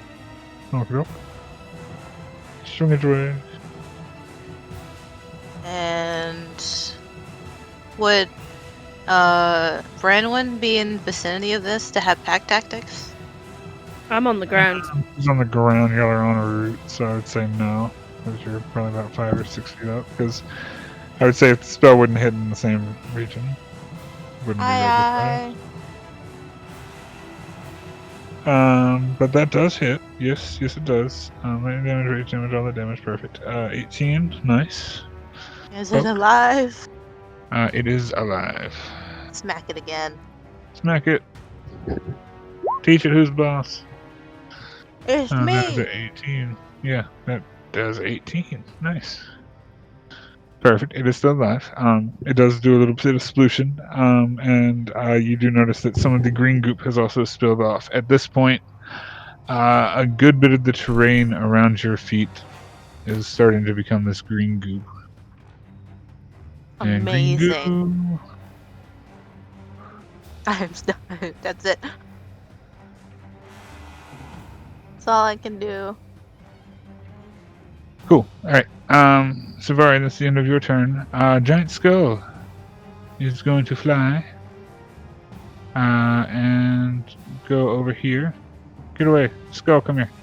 She's going to float up here and continue to be cackling from her skull. And then it is now her turn. F off for 20 minutes. What's that? No, this is OC. This is not a character. I would never say such stupid things. You say this. I feel like She yelled at a god that was technically a god one time, and he chopped someone's arm off. She's not going to do it again, okay? This is true. I mean, you say that, but so she's used that. She used that. This is not so much good. Yeah, she's angry and cackling, but just kind of playing with you all at this point. As she's laughing and floating in the bowl, very Bowser-like. The thing from Mario, the thing that flies. Yeah, the Koopa car. Listen like you do. It's kind of like that. And drop down bombs. Kind of like that. No, but bombs, please no. The tentacles disappear. And Oh god, the witch has got hand grenades. she's gonna fly this way, leading the thing the rest of the way. And then, I think that's right. I need to learn characters better. What does that do? That button does. It's gonna do that. It's gonna do an acid splash towards the Savari. Oh, she's Why are you not lightning doing at her. that? Oh no, there's an acid splash. It goes. Acid splash. I need you to make a dexterity saving throw for me, Savari.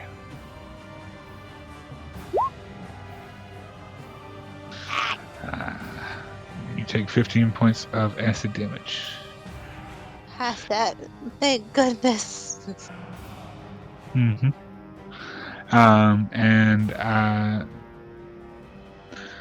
Yeah, she's just cackling away. I see you found my oozes to be plenty of fun. Wild. And then she kind of like shouts in to the house. You get those dogs away from my child, you hooligan! And Brandon, it's your turn. Wonderful. Is this still difficult terrain? No, you are not in difficult terrain. Oh, wonderful. Bonus action, disengage. I'm getting the hell out of this clusterfuck. That's my point. Let's Yes, get give it out all of to me. here. Yeah, you don't want want to be it. Kelmod. Yeah, no. Wonderful. I can move 60 feet. Yep, leave them with me. I'll handle it. Uh-huh. Let's get over here. Wrong button. There you go. I don't know why it's leaving the thing there. Because she's got to click again somewhere. It's all good. There you go. Cool. Yeah, so you move over there and get out the way. Absolutely. I need you to make a...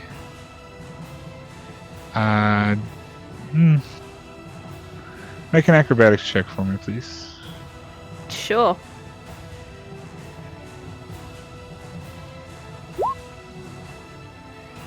That's... Oh! Really? Okay. Sorry, I need to see a thing. Because of thing. You still make it there, it's just something happens. Where did it go? There's a piranha plant under you the whole time. Yeah, no. As you are running, you do accidentally step in one of these little puddles of green. And you take...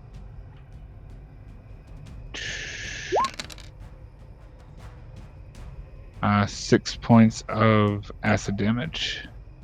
Bruh. Great. But you are able to make it running now under this floating giant skull that's only about 15 feet above you. Cool. Around and under, but under and your way, yes. Well, I'm annoyed. Nice. Since I only took out one weapon, I'm getting my mercy back out because I'm done with this hag. Right. As you draw your mercy, it comes quicker than you thought it would. Basically, you don't have any suffering for drawing weapons with these weapons. You can draw them both at the same time, fire them, they will auto-reload, etc., etc. Wonderful. So you can effectively take attack and then bonus action attack type thing with a hand crossbow, because its crossbow expert is granted to you by one of the weapons. Yep. I can't take a bonus action. I've already used my bonus action. That's fine. I'm just letting you know. It's a new toy. Yeah. Cool. I am shooting at the hag. Absolutely. That attack. does hit. I've turned off my sneak attack because I'm not going to get it this entire fight. I'm genuinely curious on how far this can reach. I don't know. You can figure that out. Boom. Sorry, I need to make her not a drawing. I apologize. That is 13 damage. I can shoot across the entire village. 2 attacks. And 3 attacks. That will not hit the third one. Do I want to do it? Do I want to do it? Sure. Action surge. Absolutely. Because I'm nuts when I'm hasted. You are nuts when you're hasted. Which means I get another 2 attacks. Boop. Indeed. Boop. Indeed. So, those both hit. That is piercing damage and piercing damage. So it's 15, 13. 15 and 13 together is 28. I'm losing my mind. Math and things. Yes. Minus 28. Boom. Got it. Okay. So as you pull back and pull out this crossbow and just hand crossbow it up and aim it and pull the trigger, each time you pull the trigger, the arrow, or the, not the arrow, the bolt. The bolt, I'm going to use the right words in the way, the bolt. The bolt and string automatically draw and replace themselves, and the quiver that you have, that Gaynor had found, you just feel like a little bit of weight disappearing and reappearing from the quiver every time, and the arrows automatically reload, and you just fire off 4 or 5 shots just in rapid succession, most of which hit. Hang on, the bolts are returning to me? The bolts are returning to you. Oh, yeah! I just marked off 5 bolts I didn't use. Flying and replacing from that particular quiver. Oh, yes. Yes, as you continue to fire at this hag and just sink everyone true, and as they all hit, you just hear her scream out in pain.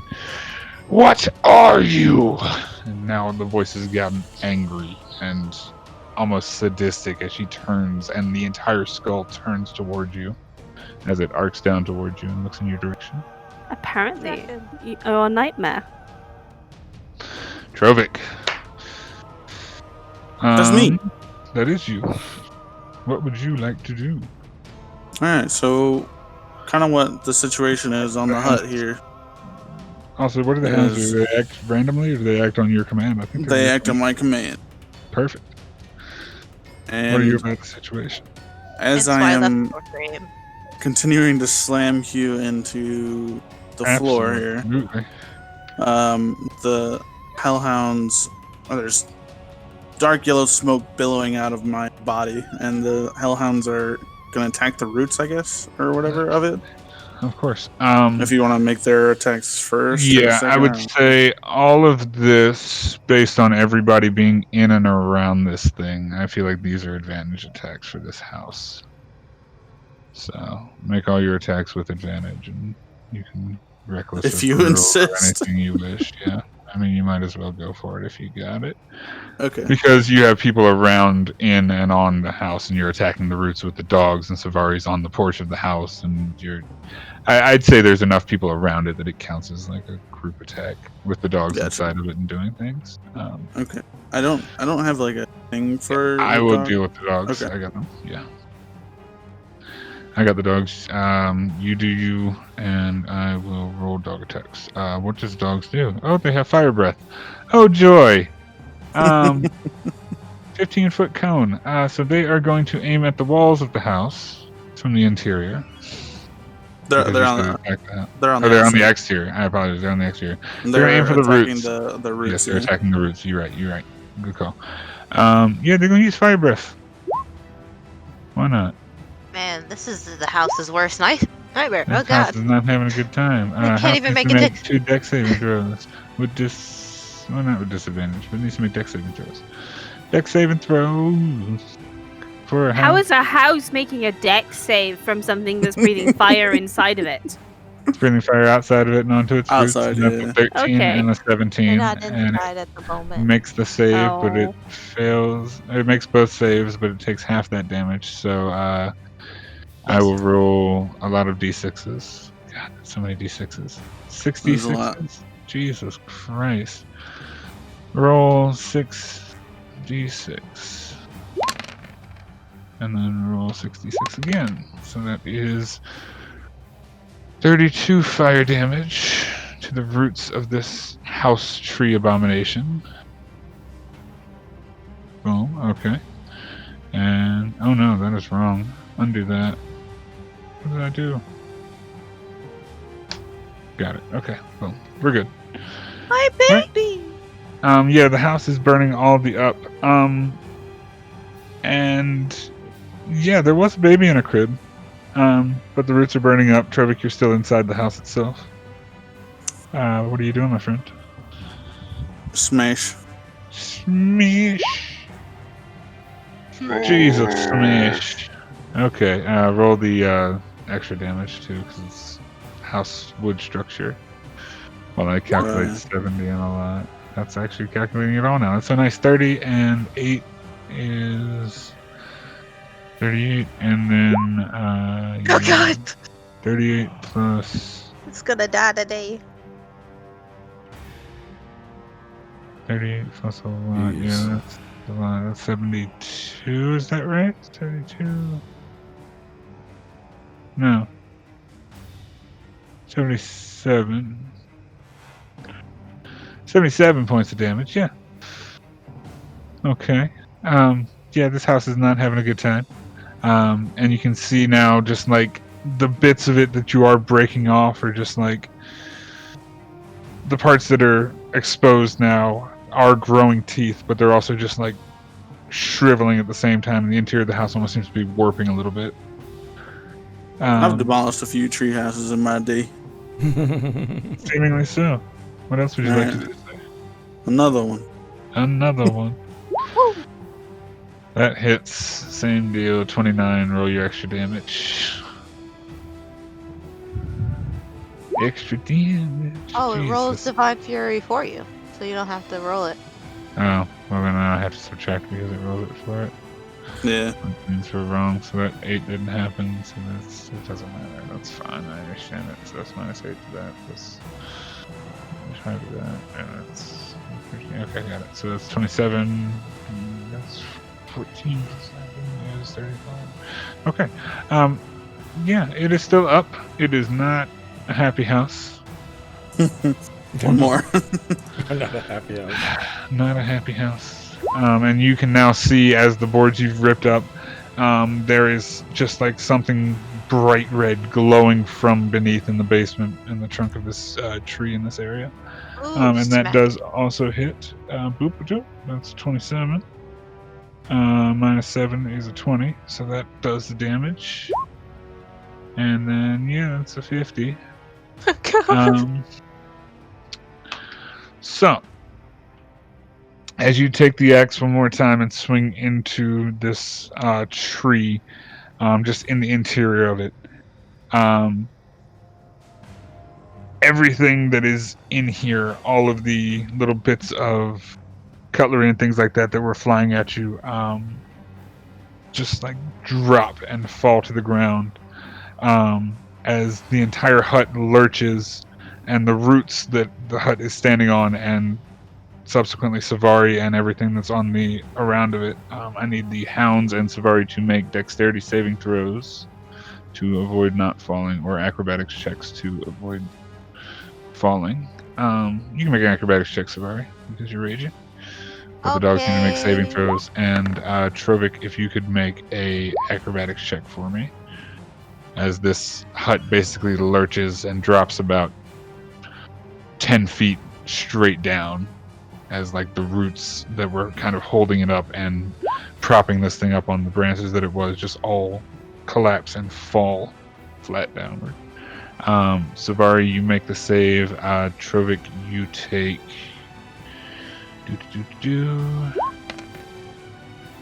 1 point of bludgeoning damage as a straight, just like the ground fell out from under you, and then you landed on the floor when it finally collapsed back under you. The dogs do make a save. Did they make a save? Dogs make a save. They don't take damage, but they do fall off of the frame of the creature thingy itself. And the house...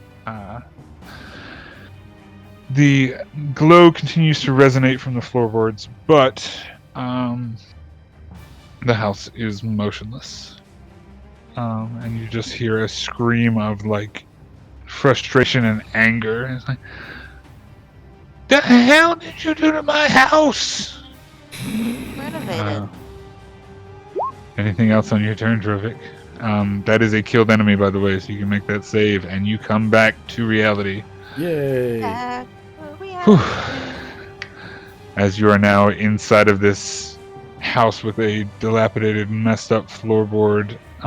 Most of the floor around the crib is cut out where you've hacked at it and slashed at it. And the front door is ajar, and outside you can see Savari kind of standing on the landing surrounded by oozes. But I believe that's Do I have get time to check on the kid? Or Sure, absolutely. And as you look into the crib, you see this child, jet black hair, somewhat palish looking skin, maybe a year old at best, if that, swaddled in blankets. Eyes seem to be closed. Looks like it's breathing. But it just seems quiet. okay. Should be able to exit the hut then, at least. Absolutely. Uh, Yeah, I was about to say you've got your full move and everything you would do. yeah. And that'll be it. Cool. How many attacks was that on the hut? Was it 3. Oh, 3 total? Or just this turn? this turn? Yeah, Yeah, okay, so you used everything. I got you. Okay, cool. I didn't know if you had anything left after you made the save. That's fine. Cool deal. Alright, so it is now all Magoop's turn. Magoop.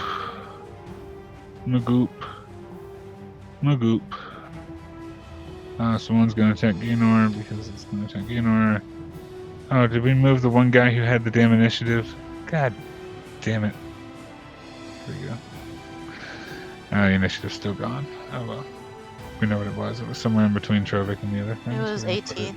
18. Right after me. Yeah. I knew where it was. Thank you, sorry. And descending real quick, sorry. Yeah, that group's gonna attack Gaynor with the pseudopods. With a doo-doo. And that's gonna hit twice. Oop. That's the damage and the damage. Yeah, he's still up, but he took the damages. That's minus. Okay. And then that's that. This is gonna attack Doggo with a pseudopod double. And pseudopod double. And all this is difficult terrain and shit, right? Because of ice? Yes, so they wouldn't be able to get to that. Never get to there. No, he wouldn't get to there because it's not moving yet. That's gonna hit the Doggo, do the damage to the Doggo. Doggo, no! Oh no, Doggo. That is 9. Yeah, the Doggo's down. Oop. These goops are gonna go for a Savari. And this goop is gonna come this way. But it can't quite get to Kelma where it went to goop.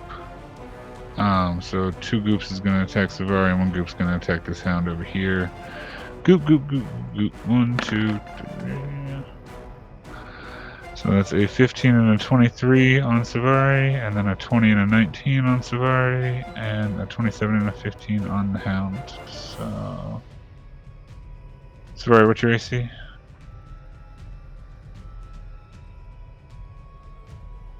Sorry. Brunish. Blue. 15. I think 15. 14 while I'm in werewolf form, though. I don't think it changes based on. Oh, Could you well keep your armor class or stuff? I think I have to keep my stats, every stat but my AC. Okay. Yes. Alright, then that's 4. Yeah, 4 of those are going to hit you, sorry. If that's It's the all case. good. It's not magical. You're right, it's not. They don't do anything. Do you just not take necrotic damage, or is it resistance? I have resistance, but I can use my reaction to use my tattoo to gain immunity and then to gain hit points back. Got it. How long does that last for? Is it once per long rest? Because of my ring. Oh, right, gained it's ring because you twice. got 2, yeah. Alright, so yeah, so you would basically, if you were to do that, absorb that in the second and the third. Oozes did a thing, and that ooze did a thing, and that ooze did a thing, and that guy hits with his crit. What is that damage for his crit? And what is his damage for the regular? And that is to the wolfy guy. Feature wolf thing. No. The second one roll with advantage. Okay. Cool. So the second hound is still up. Just a little worse for wear. But doable. 20. Okay, cool. Sorry. That's done. Oozens are done. Everybody's done. Yaga's done. Osgood, my friend in the bunker. Yep. It's you in the corner. It's you in the spotlight. What would you like to do, my friend? Let's see. Who here is looking to be harried the worst? Right now,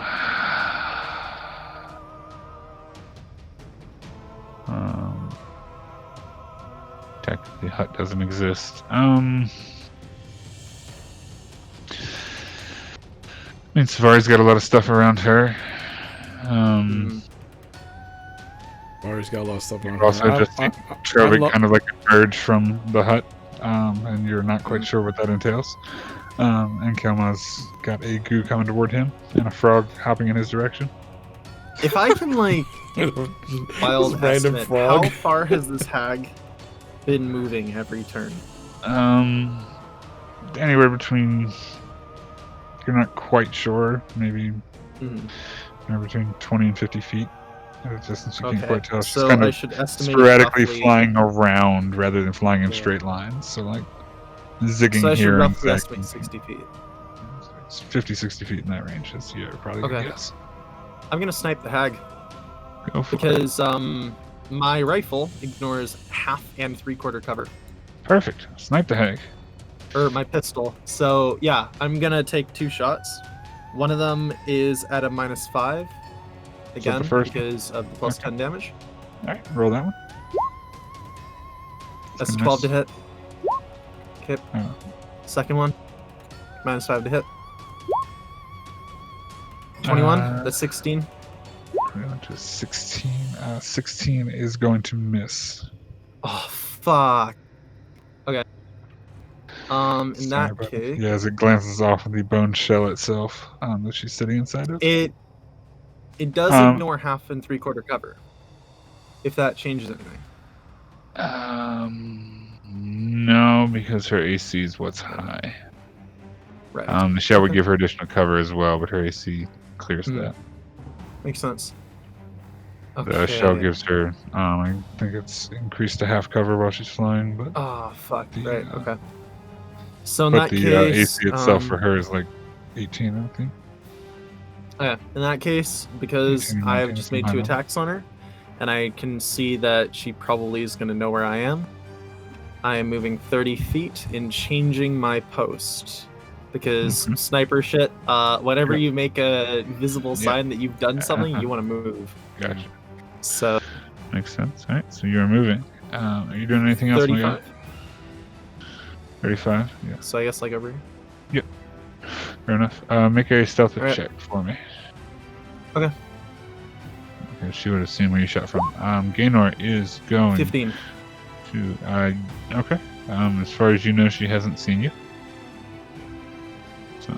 Oh, I'm gonna guarantee she probably has, but Well, you don't know. You think you're Okay. safe. That is on a ooze on a thing. Of course, the oozes don't have things. That's gonna miss. Huh. Well, Gaynor is going to look and kind of grab his cloak, just kind of like swirl it in a circle, not nearly as fancy as he normally does, and you just see a cloud of black brimstone as he's going to poof over to here, and he reappears over near this building, somewhat near to Branwyn, out of all this crap. And that is his turn. Kelma, you have a news coming to you, guy. Okay. You were just seeing Gaynor poop. I seen Gaynor poof. I'm grabbing my chest, still just breathing heavy after what just happened, and all of a sudden you see the green, almost necrotic type stuff come over him again, and he rages. Mm-hmm. Um, I think I messed something up. Hold on. Uh-oh. Did I mess something up? Give me 2 seconds. I don't want to mess up again. I think I messed up again. Because I don't think that happened, actually. I think I just lied. Yep, I just lied. uh-oh. Gaynor does not poof over there because he Oh. cannot activate magical items under Feeble Mind. So, Okay. he would. Yeah, that's all he's going to do is stay there. He can't Okay. really do So in that case, it same kind of thing, but the difference is that I run over next to him, Uh-huh. and then I rage, Absolutely. and I immediately attack this guy. Yeah. So here, Sun Sword Strike. Sure. That hits. Yes, it does. That is total one-handed damage is a 20. Boom. All right. Yeah, that hurts. It splits off a little bit, but it is still alive. Still gloobitin and bloobitin. Okay. Then I take another side swipe right down the middle. Absolutely. That hits as well. And that is total one-hand damage, 14. As you sideswipe down the middle with this one, you see it down into like a little puddle. And it is just a ball of goo in front of Gaynor at this point. Oh, shit, sorry. I burped. Anyway, yeah, pile of goo as the sun sword cleaves through it. Okay. And that's pretty much it. I just scream out, like everyone come together. Mm-hmm. Okay. That's it. As you scream this out, the skull is going to wait for instruction and hold its action for Baba's turn. Savari, it is your turn. Oh, decisions. All decisions. I want to point my sword at her, but I could kill things. What you Kill can the point. things. Do what you do. Whatever you feel is right, Savari. And I hate her. If I were to point my sword at her, would I be able to hit both the skull and her? Because my lightning would go through It would. in a line. It would. Yes, in a line. Absolutely. You can certainly try. Yeah. I'm gonna point my sword at her like He-Man, and I'm gonna roll that. Okay. Dexterity save DC 17 for her and the skull. Oh no, that did not roll a command properly, it says. DC 17 Dex for her. Come on, roll the saving throw, damn it. I'm hoping. I'm in pain. Oh lord, why did it do all that? That's so many extra rolls. Holy crap. DC 17, right? Yes. What's the damage? That's 31 lightning damage? Yes. Okay. Savari, Yeah. How do you want to do this? Oh my god. Yes. We literally could have just left and I just pointed at her. And you say this, and this bolt of lightning shoots from your blade straight through and towards the hag. It hits the skull. You just see the skull begin to shatter and crack as it goes through the skull and shocks into this hag floating in midair, and you just see almost like the electrocuted skeleton version of her just like shocked in the air, and you can almost see the skull as part of the outline as she just like crackles and sizzles and almost like pops. I'm just And the whole picturing. thing I'm falls just picturing through. Street Fighter Blanca. You shock somebody. Pretty just- much in like a ridiculous fashion of, you see the electricity coursing through her and the skull, and while it is realistic and intense, it is also ridiculous looking as the skull falls from the sky, shattering as it hits the ground. And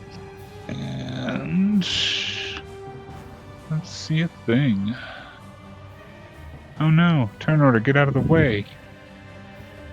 Get out of the way. Awesome. Alright, so as this shatters to the ground, Sabari, you look around you and a number of these pools and puddles and form things just begin to fall apart and kind of drip in on themselves and almost sink down into the ground and become more green puddles of goop. This one, and they all do start to dissipate one by one here and there. The scarecrows are still ferocious and blades out, but one by one some of these oozes start to fall out, and just turn back into puddles, as it is whose turn? It is not her turn anymore. It's the top Branwen. of the order. Branwen. Oh god.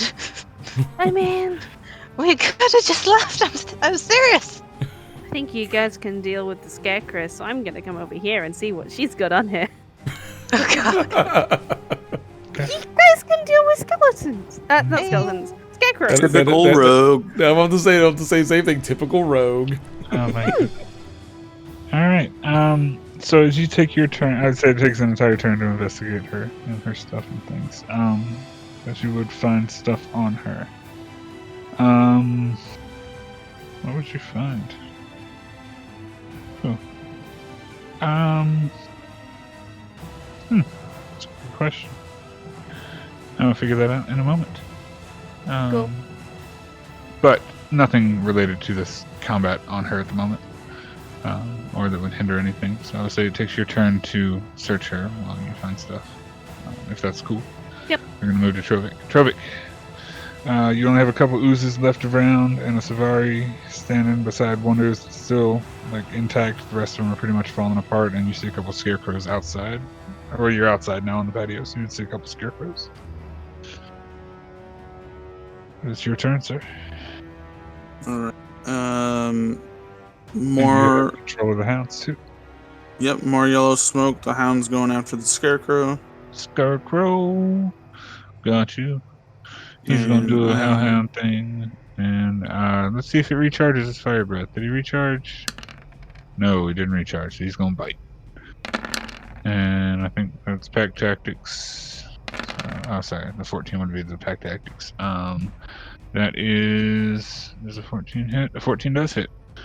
And that is, oh, what's the fire damage? And that's multiplied fire damage. Nice. So Yee. 16, Yee. perfect. Ooh, yee. All right, yeah, it takes that bite, and you run up and I'm gonna swing at this swing goop guy. the goop, all the goop. Oh, so there's still some goops up. Some goops are still up. The first roll was to see how many goops died instantly, Oh, okay. and then how many rounds it takes for them to die after that. Q do the thing, the slash and the thing. Yes, that hits, that does damage, and a goop is taking a damage. Cool. It's a lot of damage, man. Jesus. It's still up, but it's a goop. Still up. I got a problem with that. Well, it had a problem with standing up too, apparently. As it falls down into a puddle and then starts to slowly reform itself back up. It's still up. Well, guess what? Bad day for it. And now it's had a bad day. Yeah, that's exactly the remainder of its health. So, yeah, it is down. Boop. As you finally cut this goo down, and for the third time you cut into it, it does not get back up. Swinging in the goop. Anything else, sir? Hmm.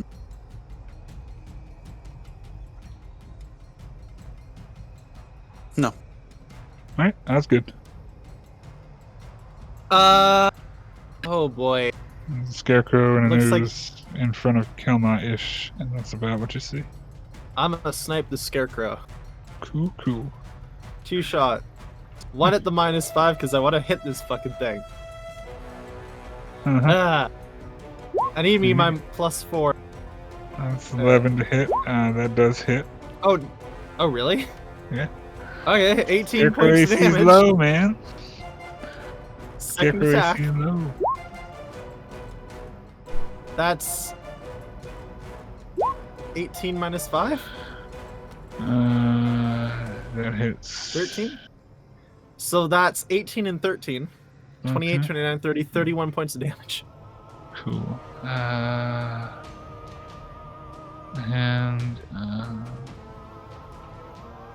Alright, so that's 13 and 18, and those are cut in half because it's not magical damage. Okay. Oh well. That's But still you did 16 damage, points yes. of damage. Yes, it's a lot of damage. It's Hell much yeah. damage. Perfect. Alright. You sorta- It is. It's not looking good, but like you shot a couple holes in it, and straw and Sorta shit's falling grinned. out of it. Well, if it had let me blood, do it would be something. bleeding. Wait, let me do the thing. I'm sorry. Blood curse marked. Oh wait, no, that's within 30 feet. Fuck, never mind. No, it's- God dang it, I'm trying to get this sniper thing off. It's all good. You got it, brother. One day. Yeah. One So day. at that point, Gaynor's gonna run up and try and finish the job for you because things Hell and yeah. stuff and things and Hellraiser. Yeah, that's gonna do it. No much left as he posts through it, and then he is going to go this way, away from the fight. Kelma, you were up. You got to go in front, and a scarecrow, a bobber. Yeah, I just immediately kind of screaming rage at this point. Just I'm just what was that? sorry. You're good. I realized I deleted turns. You're good. Go for it. Oh, okay. Jump spin at him. Spin jump at him with a sword swipe. Mm-hmm. So 13. Yep. Yeah. 13, right? Yeah. Okay. Yeah. And That's then still I swipe again for Yeah. 17. Oh yeah. Yeah. It falls into a puddle and roll. And it does not get back up. Cool. And the last scarecrow is basically on this battlefield by itself, I'd say at this point, through collected efforts. Skull's dead. Are you doing anything else, Kelma? I just spit on the ground at the puddle. And I think that brings us all the way around to a Savari. With the one scarecrow bro left.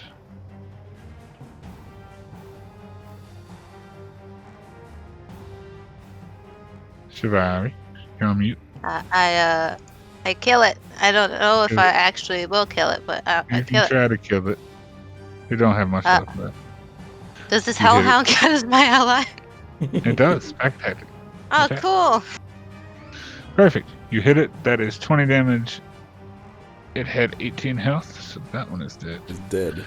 And that is the end of combat, boys Slice and girls. its head We off. somehow survived this. Yay. I thought we were Hell dead. fucking yeah. I thought I thought I was real dead. Oh God. We could have just Yo. left. We could got have hit just with left. I that tell you. I got hit for 72. I helped. And you know what's Heck. worse? You know what's worse? Cakewalk. My AC is 21. Yup. Yeah. This is no cakewalk, guys. However, that's where we're going to end this session, is figuring all this stuff out. And I will get to what Brenwyn found on the body of this random Baba who you don't know the name of next time. The Baba Okay. dead. Baba lasagna. Baba lasagna. dead. Baba corpse. Yeah. On record, I did go and pick up my axe. On record, you did pick up your axe. Got it. And as you went over to pick up your axe, you would have noticed, now you can see in the ground, obviously a basement under this floor area that almost seems like shattered in on, but there is like a recess down in the basement that seems to be almost like a pedestal of sorts, and there is something red glowing sitting in the center of it. Oh, okay. We'll get That to is that where next we're time, gonna I end. guess. Exactly. And that's Also, gonna be it. thank you so much, Momo, for 5 gifted subs. Momo, you're awesome. Hey, my buddy Indeed, Timeless. very awesome.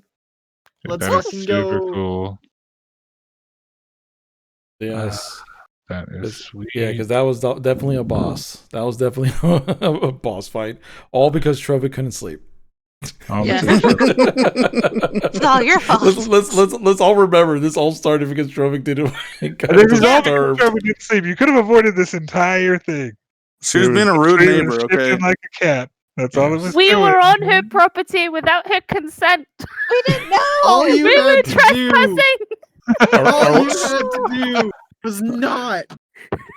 Baba lasagna didn't put up any sign. Fuck. Yeah, she put up a And sign thank you, that MTC. private And thank you very much, property, but, MTC, for the gifted sub to Smoke Dragon. I didn't realize somebody gifted me a sub for this month, so the least I can do is pass it on. That was I good. got one from Gino, apparently, which is Yeah. cool. Nice. Or Genio. appreciate- That's cool. Anyway, thanks to everybody for being awesome people and awesome community members, and thank you guys for being with us. We appreciate y'all. It's a ton of fun. And yeah. And Well, and that's and all I and, got. and big congrats to Blueness, first day officially part of the Yeah, part of the Blueness party did a and nice kills the hag. Yeah. Uh-huh. Oh Oh yeah. man, Fucking go. it'd be great if I could get some art, but that won't happen. You never know. But You never anyway. know. You never know. All right. Well, then, all right. So let me just do this, guys. Thanks everyone for coming on through again. If you ever want to catch any of our VODs or catch up to what's been happening in the story up to this point, go subscribe to the One Shot Tavern. Link is in the chat right now. We truly, truly do appreciate your support. Thanks everyone who came on out, who's been watching these sessions, and want to give a special thank you to Over to Take for being with us all this time. Hopefully he'll be able to make a return to the party one day, maybe towards the end, but personal things and family things always come first. Real life always comes first. Absolutely. So a big thank you to Over for all the help that he has given, everything from the art to just playing around to being Kelmo's rival, the whole 9 yards. So to helping organize, to doing all that stuff. Thank you, Over. You've been amazing. We Yeah, appreciate you, buddy, and we hope everything We works out salute for you, you. bud. yeah, most definitely. Here's the So health. all right, you guys have a great night. I might stream again personally sometime later on today, maybe, depending on how I feel after dinner. So, all right, thanks again for coming on out, and we'll see you next Sunday for more D&D at 3 p.m. Eastern Standard Time for the episode 39 of Curse of Strahd. Take care, all.